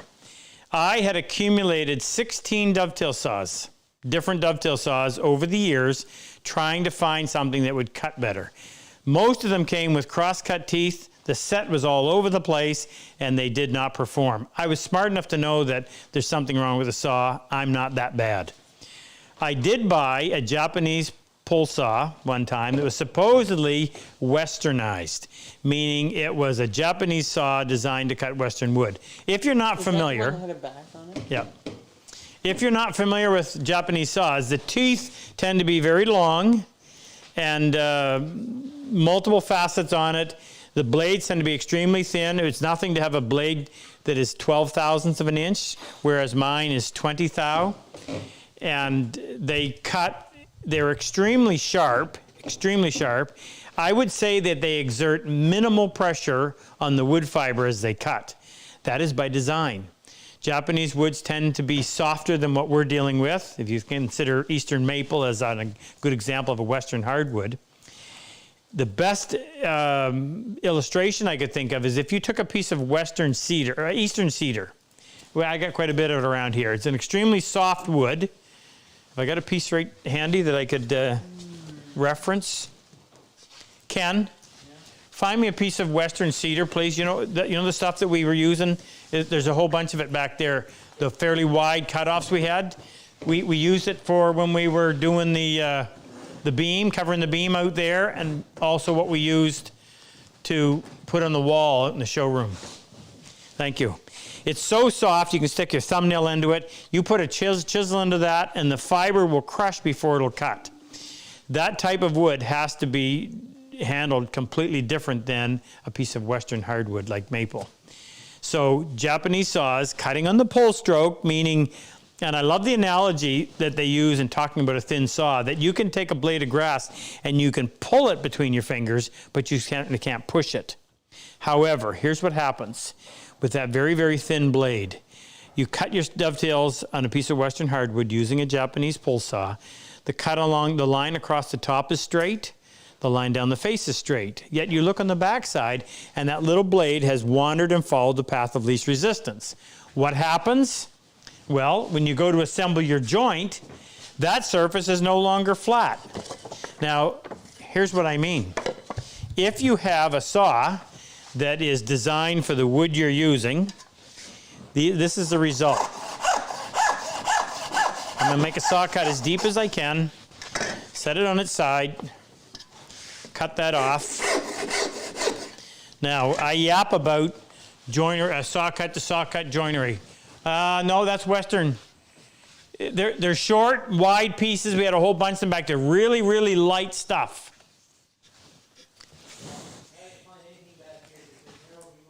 Yeah, I know. Okay, so here's what happens. Because of that saw and the heavy brass back, it's so nice and straight that when Same stuff that's live edge in the... when you join it like that, it disappears. There is no glue line. You can spin it around. Now you got the color difference, but you got a nice joint. So you've got two flat, smooth surfaces going together, and that's what produces a strong glue joint.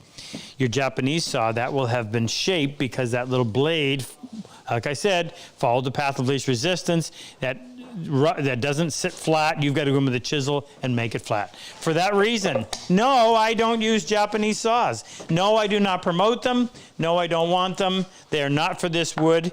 If you are working with the kind of wood that they have in Japan, then by all means, that's what you want. But you're dealing with Western hardwoods, get a Western saw. Thank you, Nick. So here's a piece of Eastern cedar. It's extremely soft. You can take your thumbnail and leave a bad mark in it. Really, really light. Great wood for insulating properties, but very difficult wood to accurately chisel. The fibers crush. It'll drive you nuts. Okay? Ready? All right, so I have a really good friend. His name is John Robichaud. Known him for a long time. I think we go back into the mid-'80s. John and I have hunted together. We've shot arrows through his basement door together. All kinds of stuff. And I knew his dad. His dad's name was Leonard. And I wish I'd have paid more attention when Leonard was alive.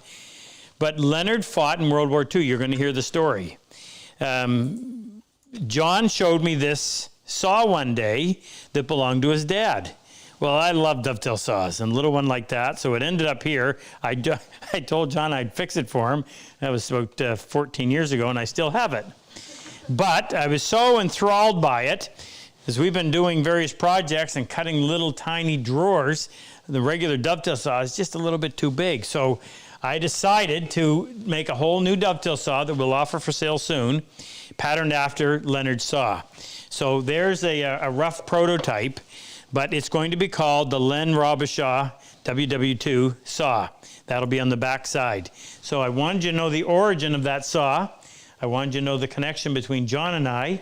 And without any further ado, I've asked John if he would come in and tell the story of his father. It's an amazing story. I think you'll really enjoy it. And without any further ado, is he on there? He is. Hi, John. Hello. Johnny? Hi, how are you? Just dandy. Take it away. Wait just a second. Let me. Hi, Pierre. Wait just a second, John. I gotta make sure this is turned on. Sure. Which it isn't.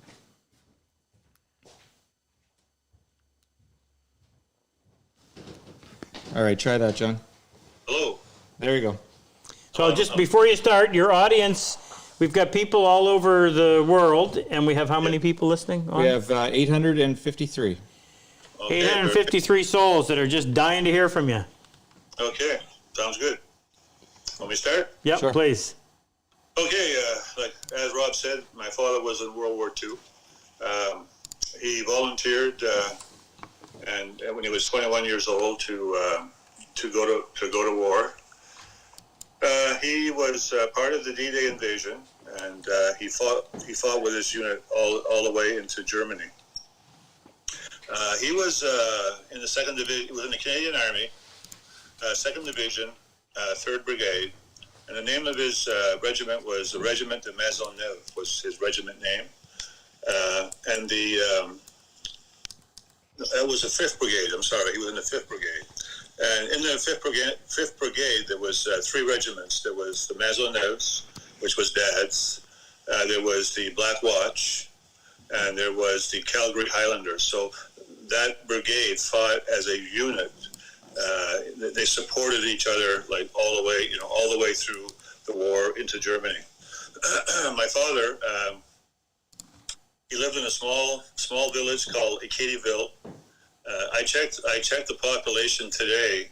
It's 600. So in 1944, it was probably much less than 600. They were farmers. My father came from farmers, and himself and his 3 brothers all went overseas. They all went to war. And that's just kind of a little recap of my father. I'm just going to go back, right to when I was a young boy, and the very first time I heard about, the war and my father and fighting and stuff like that. The first time I knew anything about my father fighting in World War II, I mean, I was a boy. I was probably 10 or 11 years old. And we were actually sitting at the kitchen table and playing a board game. And while we were playing, he was next to me, and he had a short sleeve shirt on. And he had like reached forward to gather some chips or whatever they were, whatever board game we were playing, checkers or something. And I noticed, you know, I looked over at my father, and I noticed that there was this huge scar on his bicep. And as I looked more, I noticed it was also on his tricep, the one in the front, one in the back. And it was quite mangled, you know, I thought as a boy, and I was wondering what happened to my father, you know. I didn't say anything, but we kept playing. I kept looking at it and kept looking at it. And finally I said, Dad, I said, what happened to your arm? And he looked at me, and whenever he paused, you know, like for 5 or 10 seconds, I knew he was thinking about what he was going to say to me. You know, here's his son, 10, 11 years old, and he's asking this question. And he said to me, he said, well, John, he said, I was in a war.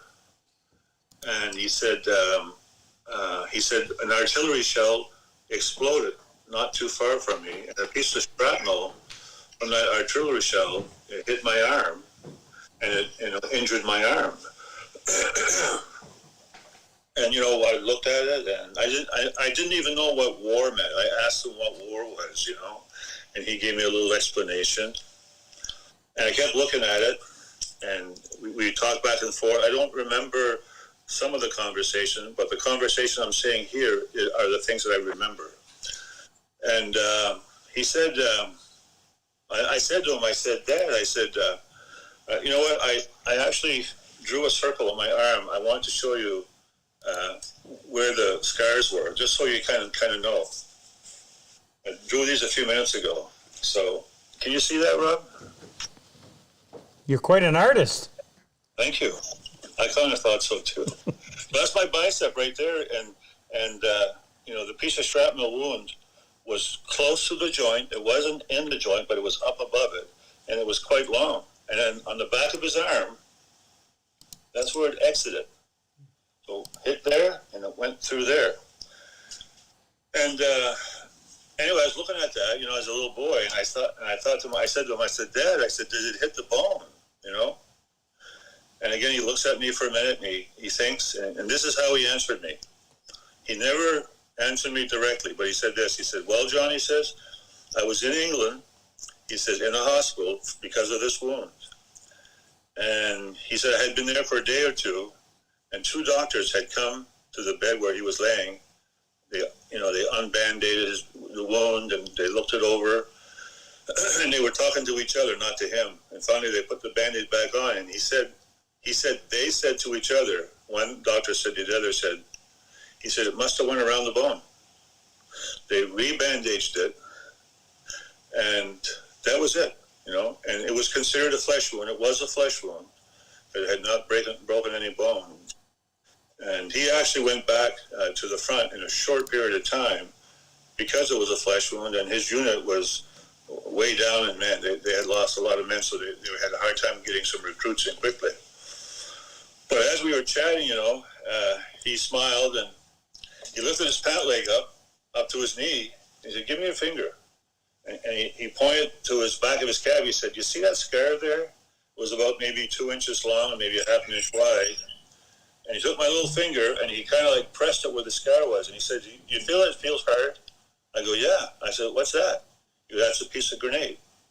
He said, and it's still there. He said the doctor told him that, you know, by the time he got to see a doctor, weeks had gone by, and the doctor said to him, you know, if you just leave it there, it probably won't bother you. If it does, come and see us, we'll take it out, right? So the other 2 things that I found out there as a little boy, and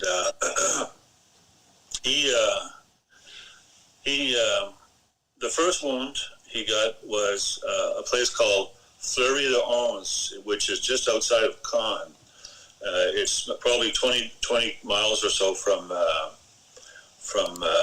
you know, the shores of France. I can't tell you the exact mileage, but it's a short distance away. So he was wounded there, And then the second injury he had in his calf was in Germany. He was in Germany. They were fighting close combat, and someone had thrown a grenade, and it landed close to him, and it exploded, and he had that piece of shrapnel. And he said to me, that the fighting was so intense, he said, that he didn't even realize it. He had been hit by a piece of shrapnel, and he said that evening, when he took his boots off, and he said his feet were always wet, because there was so much water and stuff. He said took his boot off, and one was full of blood, and that's when he knew that he had been hit. But because of the injury, because it was so close to the end of the war, there was about a week left of war left, and he never went back. They took him off, and he never went back to the front lines. So that's the introduction to my father. I just want to go back to the homestead for a sec, to my grandmother. My grandmother was, so she had 4 boys, at the front. Well, not at the front. They had 4 boys overseas, and my mother told me that she said that she was very nervous that she was going to lose her boys during the war, and that my grandfather was worried about her because she was so upset all the time, because her boys were away. And her daughters too. Her daughters were upset, because their mother was so upset, because her boys were away. And the only thing that she knew how to do, and I actually found this out more recent. I mean, some of the things I just told you, I learned when I was 10 or 11. But after my father's death, my mother told me this. She said that my grandmother, the only thing she could do was to actually go to church. And she went to church every day. And my mother said she went to church every day. And I said to her, Mom, you mean just like sometimes, like 5 times a week, 2 times a week? She said, no. She went to church every day while the boys were overseas. And that really intrigued me. Excuse me, I have a drink of water. Because I knew where the old homestead was. And I know where the church is. And it's 4 or 5 kilometers from the church to my grandmother's house, which she walked every day. They had no cars. She had no way to get there except by foot. So she walked to church every day. I mean, back in those days, the churches were open 24/7. They never locked, right? And, here in Canada, we have big winters. These are the things that were going through my head when my mother told me that. We have big winters, and, for sure, she's going to be walking sometimes in sunlight and the fog and the rain, but she's going to also run into snowstorms. She's going to run into deep snow. There was no snow plows. Today, from the church to where the old homestead is, there's no streetlights today. So back then, obviously, there were no streetlights. She was walking, and sometimes in the dark. And my mother said to me, she told me this actually 2 or 3 times, because I think it made a big impact on her, that sometimes when she was walking in the evenings, that she would run out of kerosene in her lantern, and she'd have to walk the rest of the way, in the dark. And with no street lights, if it was overcast, it would be pitch black.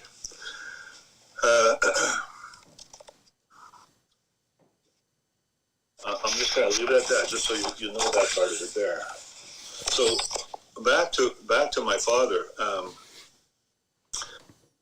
As a young boy, and probably up to the ages of maybe 15 or 16, I was questioning him all the time about the war. I had a big interest in it, just like I do now.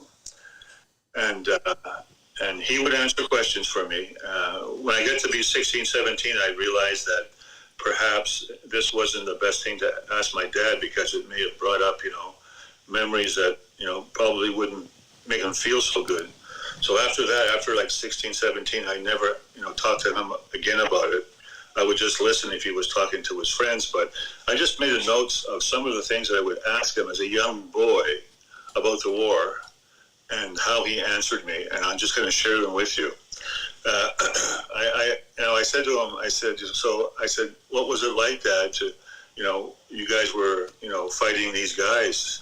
And he said, yes. He said, I always felt, and this is how he felt, because I always felt, John, he said that we had the harder time than the Germans, because he said, because he goes, usually, he says, they were well dug in.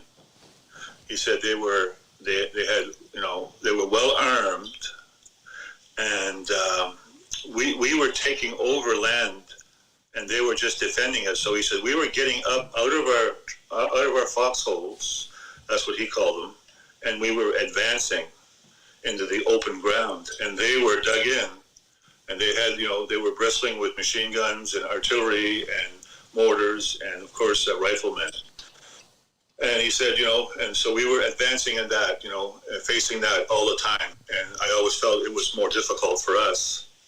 And he said, and I asked him more about that. So I said, what was it like, He said, well, sometimes he said there'd be a heavy artillery barrage coming. He says, and we could hear it. And if it was really heavy, he said, we would go for cover, until it was over. And sometimes he said when you're in the open fields and things, there's not a lot of places that you can hide, to get cover for that. But he says what we did have, he says, was the craters that were made by artillery earlier. And he says sometimes they were indentations that might have been a foot or two deep. And if you get into them, he said, you may not be completely covered. That sometimes part of you was covered and part of you were under the ground, so you were still, open to the machine gun fire and things coming at you. And he said he was advancing one time, and he said, it was a heavy artillery barrage coming. So he said there was two of them in front of him. One of them, two of them probably 20 meters apart. He said he ran and jumped in one, and he said like 30 seconds later, he said an artillery round landed in the other one that was right beside him, and it was just like a 50-50 chance which one he was going to jump into. And he said that often, he said that's what the enemy would do. He said they knew that when our fellows were going forward and they were firing heavy barrages, that they would take cover in those holes, so they wouldn't move some of the equipment. So the next round would go right in directly into the hole that they had previously made, and they would get soldiers killed that way. But something else here he told me, he said to me, again, remember, I'm just like, at this time, I'm probably 12, 13, 14, he said that once, he says, him and two of his comrades were in a depression made by an artillery round, and they were, fighting from there, they were shooting from there. And that, he said both of his comrades were hit, but he said he was not hit. He didn't tell me more than that. He just said that they were hit by a bullet, both of his, his comrades, and that he was fortunate. He made mention to me several times that they called it back then a shell shock, and that a lot of the guys were suffering from that, tremendously, and I could tell it pained him to know his comrades were suffering like that. And he said, it would happen like, after a big battle, right? And a lot of casualties and that kind of stuff. I don't know if he had it. I mean, he never told me if he was. He never, let me know or my mother know. But, it's pretty hard, I think, not to suffer somehow after you go through those, those things.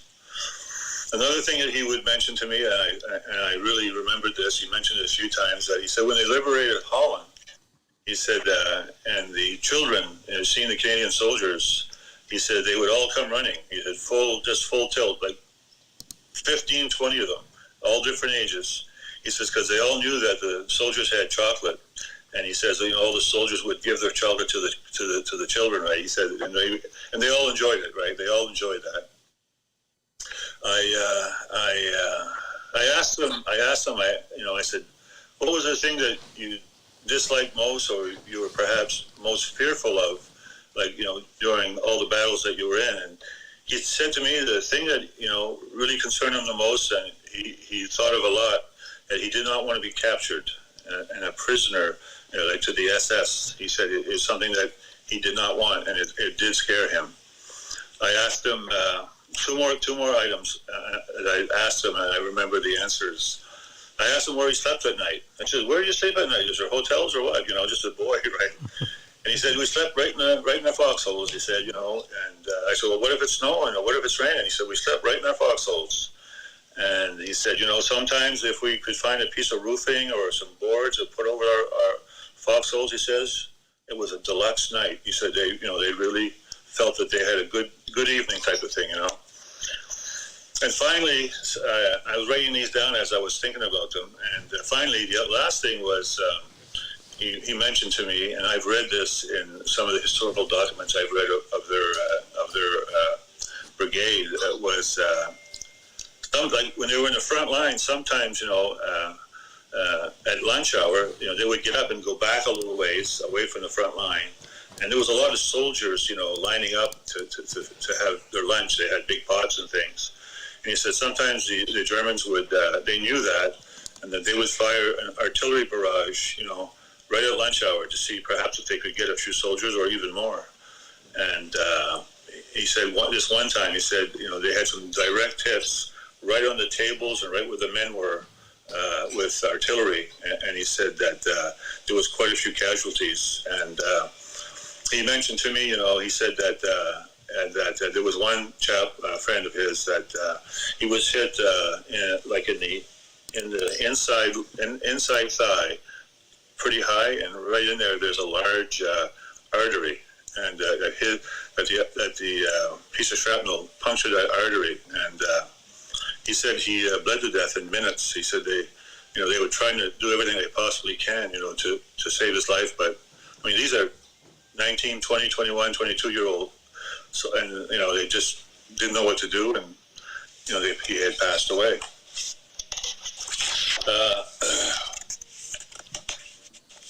So he spent a lot of time in recon.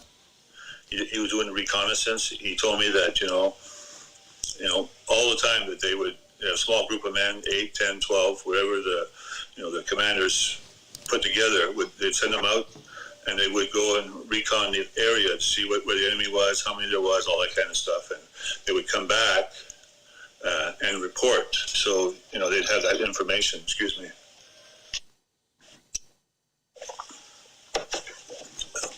So,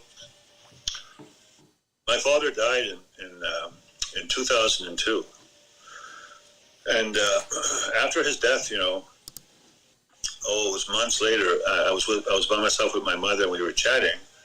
And out of the blue, you know, because she knew I had a great interest in my father's, you know, time during the Second World War and some of the events that he had experienced.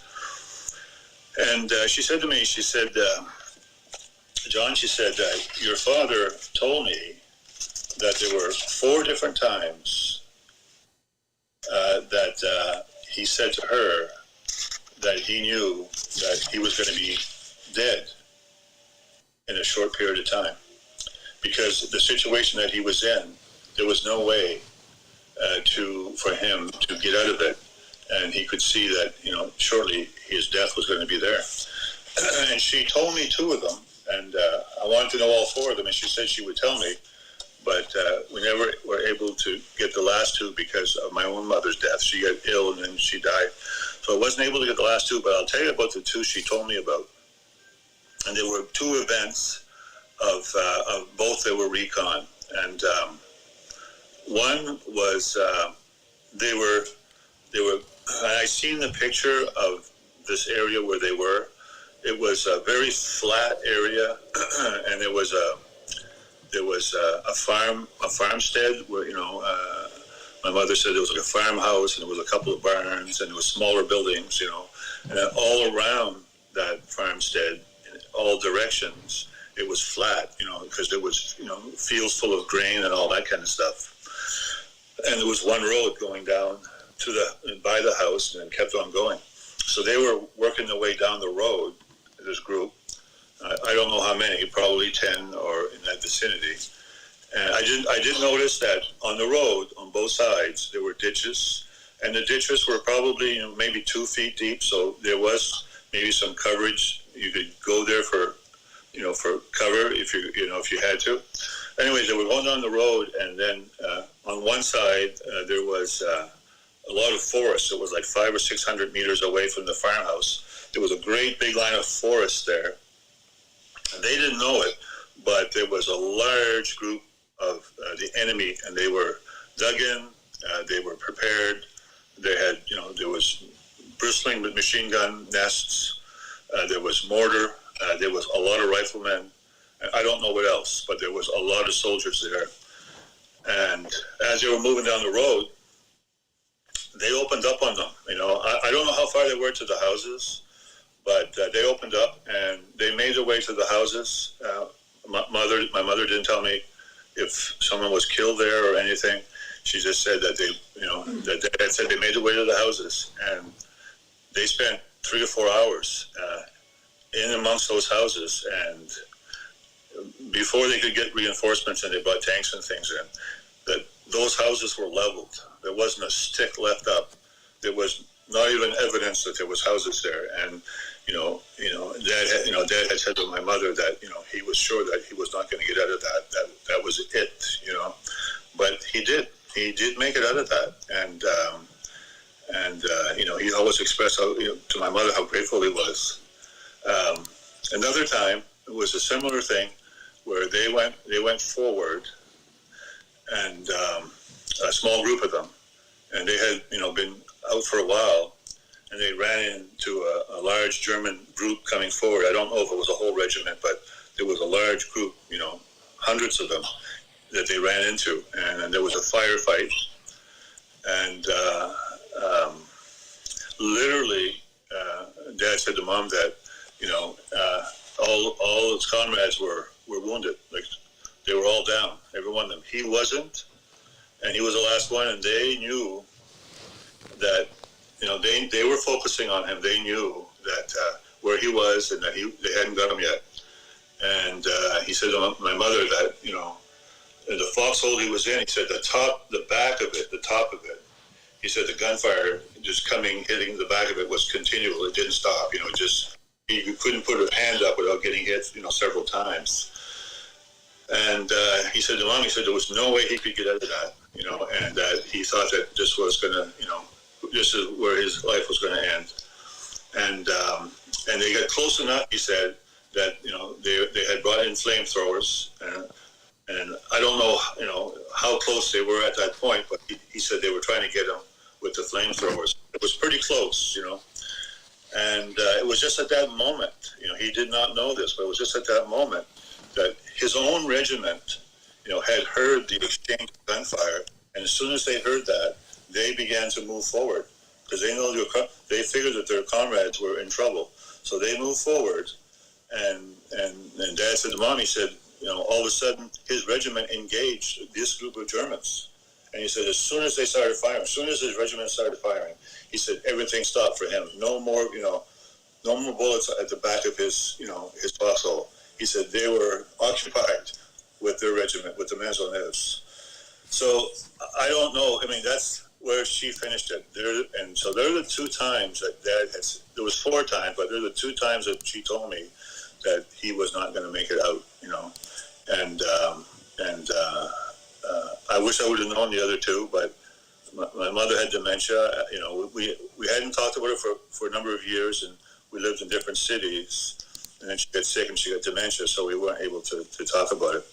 But I do know that they were in like 15 major battles, and Dad said that they were in many. He called them skirmishes in between the battles, and he said to me, what would happen is they would be advancing, and they might meet a group of 50 enemy soldiers. So they'd be. He called it a skirmish. They'd be fighting, gunfire. And anyway, so back to to the home front.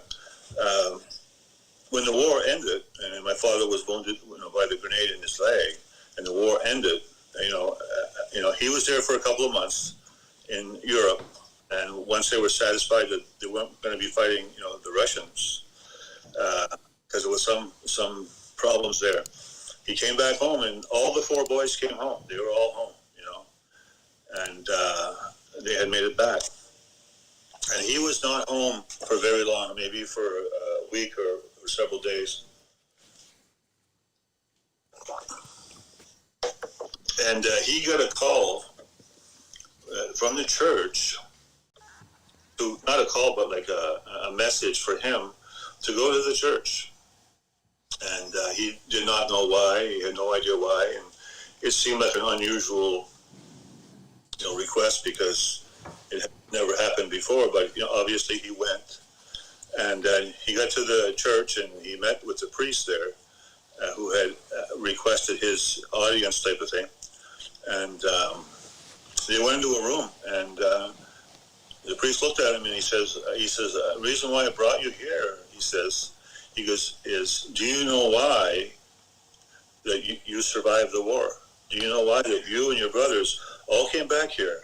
Do you know the reason why? And it was kind of my father said, like, why, type of thing, eh? And he said, it's because of your mother.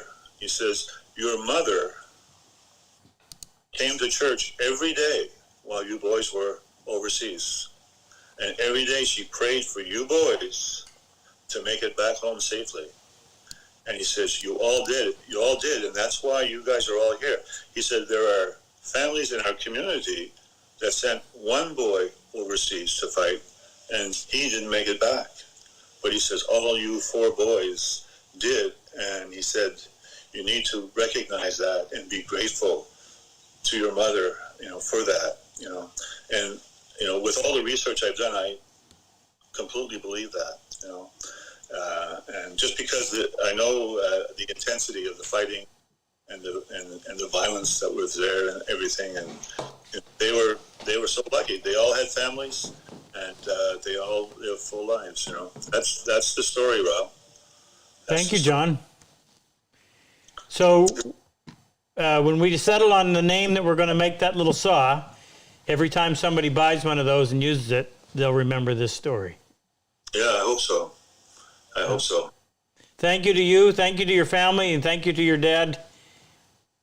Appreciate the sacrifice. Yeah, thank you all. Thank you very much. All right. Appreciate you doing this for us. Yeah, I'll wish you guys and everyone watching a great night. You guys take care, okay? Thanks, John.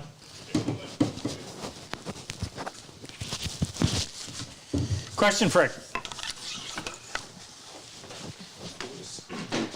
Give me a second here. I got to switch gears. All right, make sure that you've registered for the draw. I'm going to go through it real quick. We're giving away a medium tenon. Bench. A bench, thank you. A bench crosscut. Not even a medium. A bench crosscut. Several of them. Megan's going to tell us in a minute. And with each one, we'll sweeten the deal with some maple syrup and some maple butter. We're giving away 4 sets of these trees of enchantment.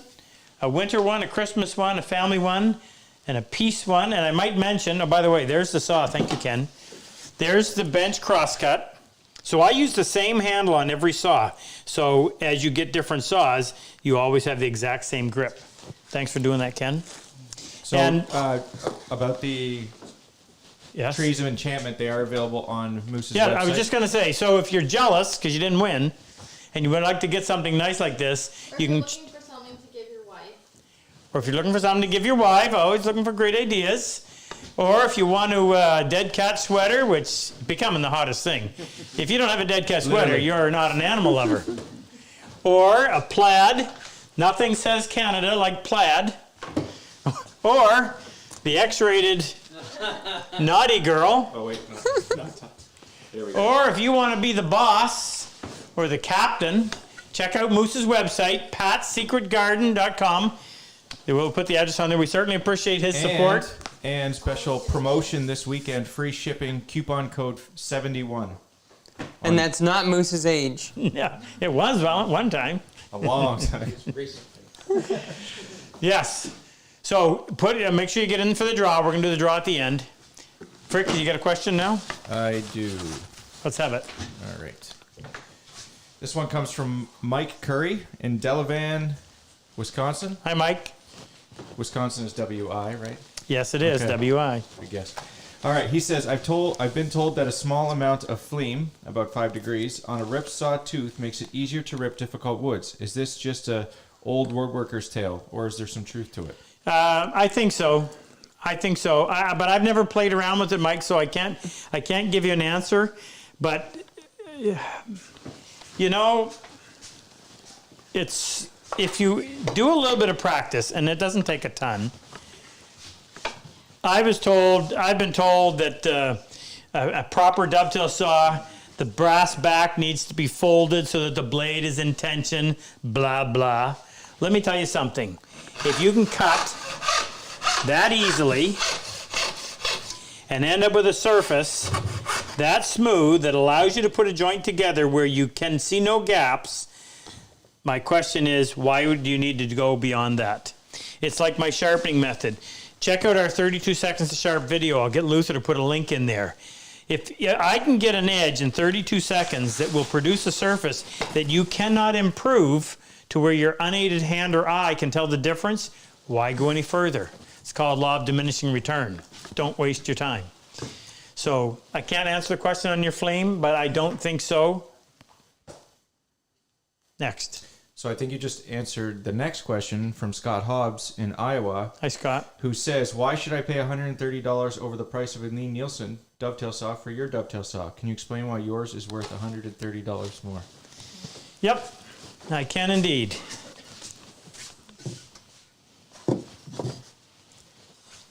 You see that? Do you want to be able to put your name on that the first weekend you have my saw? Is that worth $130? Now, I'll answer it in a little bit more detail, but not too much. I represented Lee Nielsen from 2000 to 2008. I sold literally thousands of dovetail Lee Nielsen saws. I stood in front of, I can't remember how many audiences from the UK all across Canada and into the US. And I would show these people this saw, and most of them could not duplicate what I was doing. They could not accurately start the saw. You have to be able to do two things with your dovetail saw. You must be able to start it accurately. If your line is here, and in the process of trying to start the saw, you end up over here or over here, you may as well use a chainsaw. You're going to have to carve the rest of it out anyway. You need a saw that will allow you the precision in starting that puts the curve exactly where you want it. And number two, your saw must produce a gluable surface. That has to be flat and smooth. My saw does both. If you only get one, you're missing half of it. That's why my saw is worth it. Go in and read the reviews in there, and from people who have actually done it and said, wow, I mean, I would have never believed it. They get it. I never tire, but I hear it every week, almost 3 or 4 times a week. People will email and say, Rob, I would never have believed that a saw could be that different. I had no intent of making tools. But as I went out and taught people how to use Lee Nielsen tools and I discovered these problems, I would go back and my information, my feedback was falling on deaf ears. When we parted ways in 2008, I went to find somebody who would produce what I thought would be a saw that would be more usable, that the guys I was teaching would be able to do it. And I couldn't find anybody that either had the interest or the time. And I remember thinking, I'm going to have to figure out a way to do this myself. Well, you're right, it's not rocket science. I figured out a way, we started doing them. It took a long time to get any traction. But then Chris Schwartz, back in 2010 or 11, wrote a 1-page article in Popular Woodworking magazine talking about my saw. And what he said, I wish it had been emphasized more, because it was the most important thing he could have said and the best compliment. And he said, I quote, he said, "This is the easiest starting Western style saw I have ever used." And that alone, I could sell hundreds of saws on, because starting the saw is number one. That's why. Go ahead, gamble with $130. Next. All right, next one comes from Fred Robbins in Yamhill, Oregon. Hey, Fred. He's Been there. Please explain the Used to live in Oregon. Please explain the difference between the joinery crosscut saw and the bench crosscut saw. Yep. So here's your bench crosscut. So what I'm trying to do is this. I'm trying to preserve, or my intent was to preserve this saw just for joinery cuts, meaning I want it to stay sharp as long as possible, not that you can't resharpen it. But because it cuts so sweetly, Ken, how's this cut? Beautiful. Beautiful. Ken wouldn't lie. because it does, every time I had to make a crosscut, I'd be reaching for that. So I said, you know what I really need, and I didn't quite have the depth of cut. What I decided to do, Ken, this is a joinery crosscut. I wanted a bench crosscut. Anyway, so I'm going to pretend that this is it. This is a medium tenon, but it's the exact same frame. What I needed was a little more depth of cut, a little more stout saw, so the blade is 25 thou instead of 20, and the teeth cuts a little bit faster. So instead of having to go to the other side of my shop every time I need to chop the end off of something, I could use my bench crosscut. So if you're trying to do hand tool only, then this is what you're going to make your, we'll call it a rough cut with. This is what you're going to make your joinery cut with. Gary Burnett and Danny are both here. Hey, Gary, brother, and Danny Bell. Danny boy. Danny will be out soon. Danny is a helicopter pilot. He flies Chinooks. And Gary is Vietnam vet. Great to have you. You're always here with us. Is he up here? No, neither. Did you pan? Did you pan? Well, Just do a quick pan. yes. Abbott, Wilhelm, also known as Kawasaki, Ebby, Tyler Carroll, who's probably brought us more vets than anybody. Tyler was a combat medic. What an incredible story about being in a sea can, saving a guy and having a mortar shell land on the sea can. Dan, who's... You skipped. What? You Who did I just skip? Oh, Ash down in Australia, a digger. Dan, who lost a leg, but determination with his prosthetic, actually qualified to be a fireman. Derek, is Derek on tonight? Did anybody hear from Derek? Did anybody hear from Charlie? Shoot. Kevin Smear, we knocked about. Joe Bright, now Sergeant Fisher. Barrett. Oh, Barrett from right here in Maine. Yeah. Oh, cool. Yeah, great bunch. Oh, I'll try to get different names each week, but I made that little display permanent. Question. No bench crosscuts left in there. Oh, You must have picked them all out yesterday. okay. But we have those. Well, we'll make more. We'll make more. Go ahead. All Fred. right, Chris Goodwin in St. George, Utah, Hey, Chris. where I used to live. I'm intrigued by your saw storage in your tool cabinet. Can you explain how it works and the basics of how to make them? Yeah. So the idea here was how can you store your saws conveniently and have them in. I mean, it's all about convenience, right? In fact, the story's too long to talk about this entire build, but we're in the process and we're about to go back to it. But I wanted things to be at my fingertips. So we designed this several years ago. We've been working on it even longer. And my idea was to have a saw till. So you want to grab the saw. It's here. You take it out, you use it, you bring it back, kind of like a holster. If you had the till sitting like this and you had to lift the saws out, well, that would negate all of this area. But by having it so it tilted out like that, you could have all that accessible area above it, and it's a great way to store your saw. So this is made, I think when I did this, I took 2 pieces of wood, I hollowed out what I needed to, which left you just enough room to grab the saw. You got your brass back in here, you got your blade in here, that little part catches the nose, and then there's a pin that runs from there all the way through that connects them so that, and it's weighted such, or balanced such that in that relaxed position, the saw stays upright. We did the same thing on our mobile one. But if you join our online workshop, you can go in and see that entire build. This, by the way, this top section is still in the prototype Active. mode. Once we've decided that this is the way we want it to be, meaning we've lived with it and we like it, easy to use, that's where all the carving chisels go. Then we go in and we make it all out of the finished wood. So the finished wood is mahogany and bird's eye maple. So that's why all this stuff is done. And this stuff is made out of just inexpensive plywood and pine. All right, that's it. That's it? No more questions? No, we're out of time. We're out of time. Now we got to do the big draw. All right, so last chance to enter in. Our donations tonight, I think, have been fantastic. What are we at, Megan? Oh, I gotta announce the Canadian thing. Go ahead. So you wanna- What are our donations?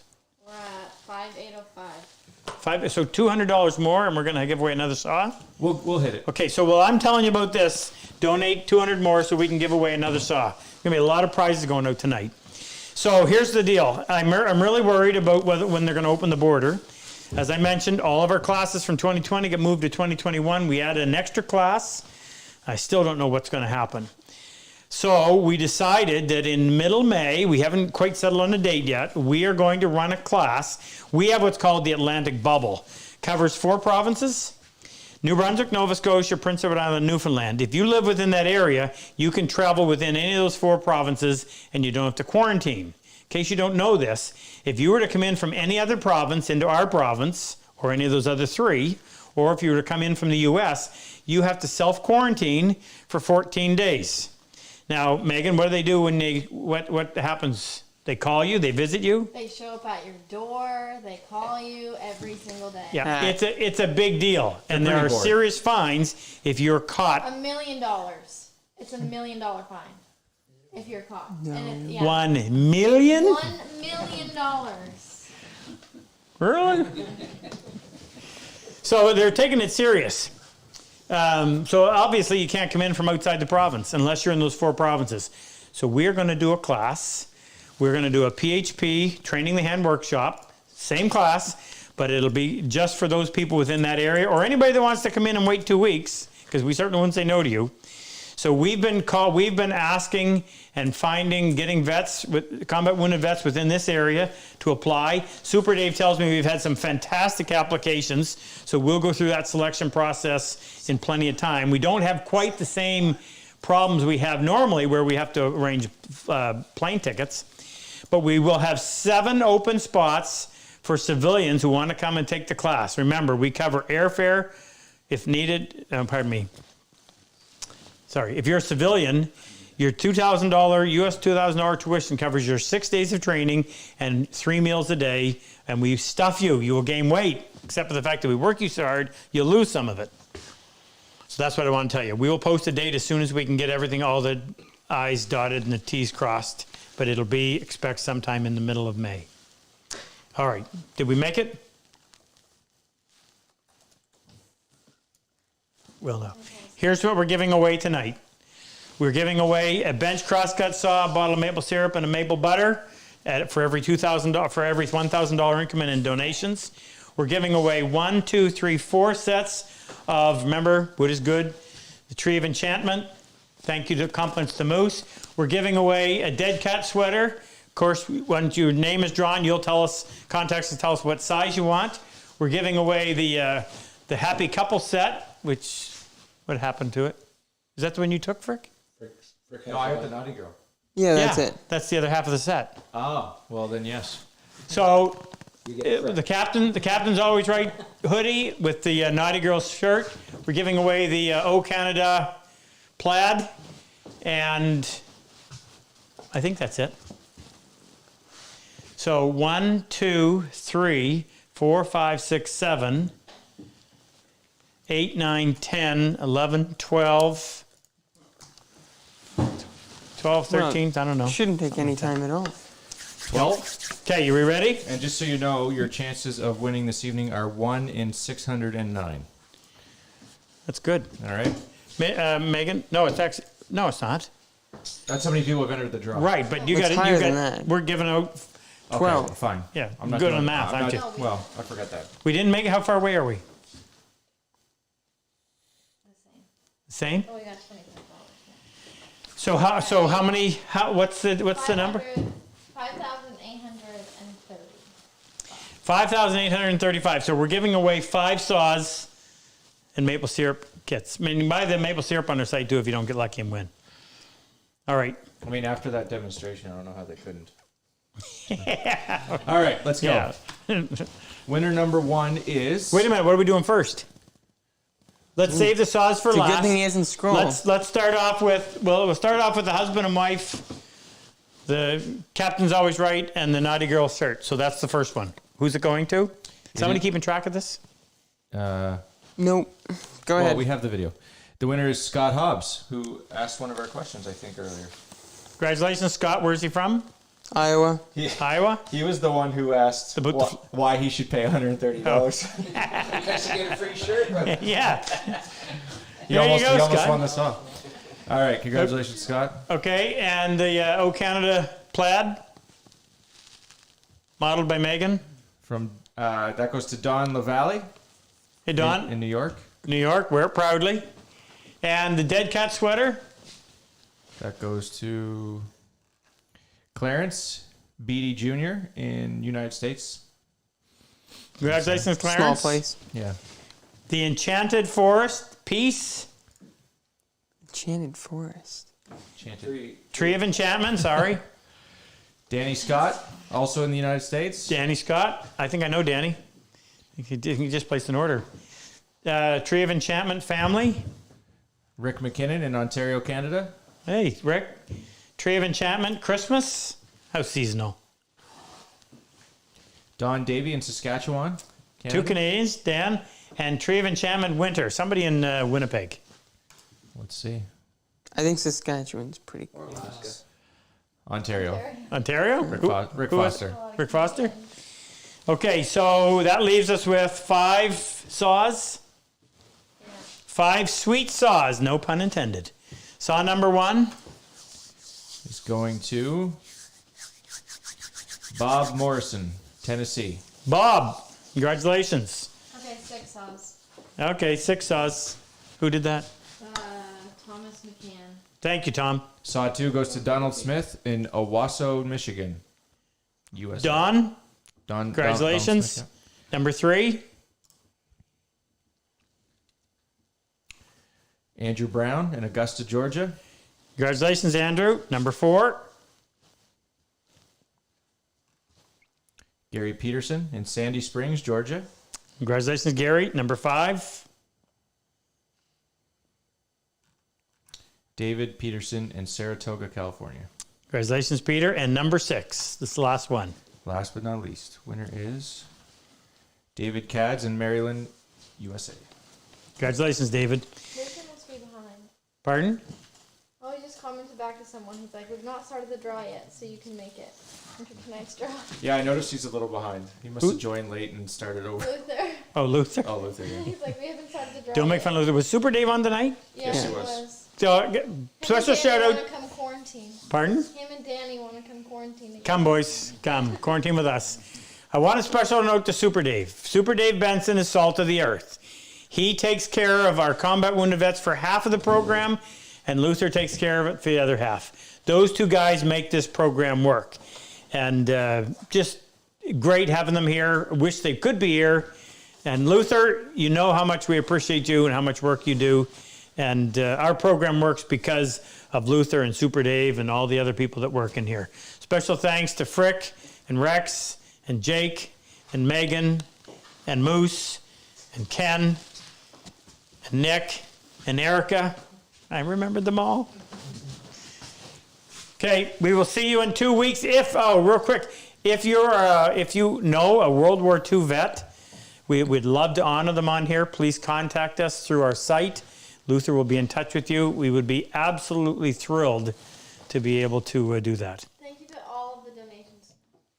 By the way, Erica's grandfather, how old? 95. Is 95, is a World War II vet that lives right here in St. John. Yeah, I hope at some point we might be able to speak with him.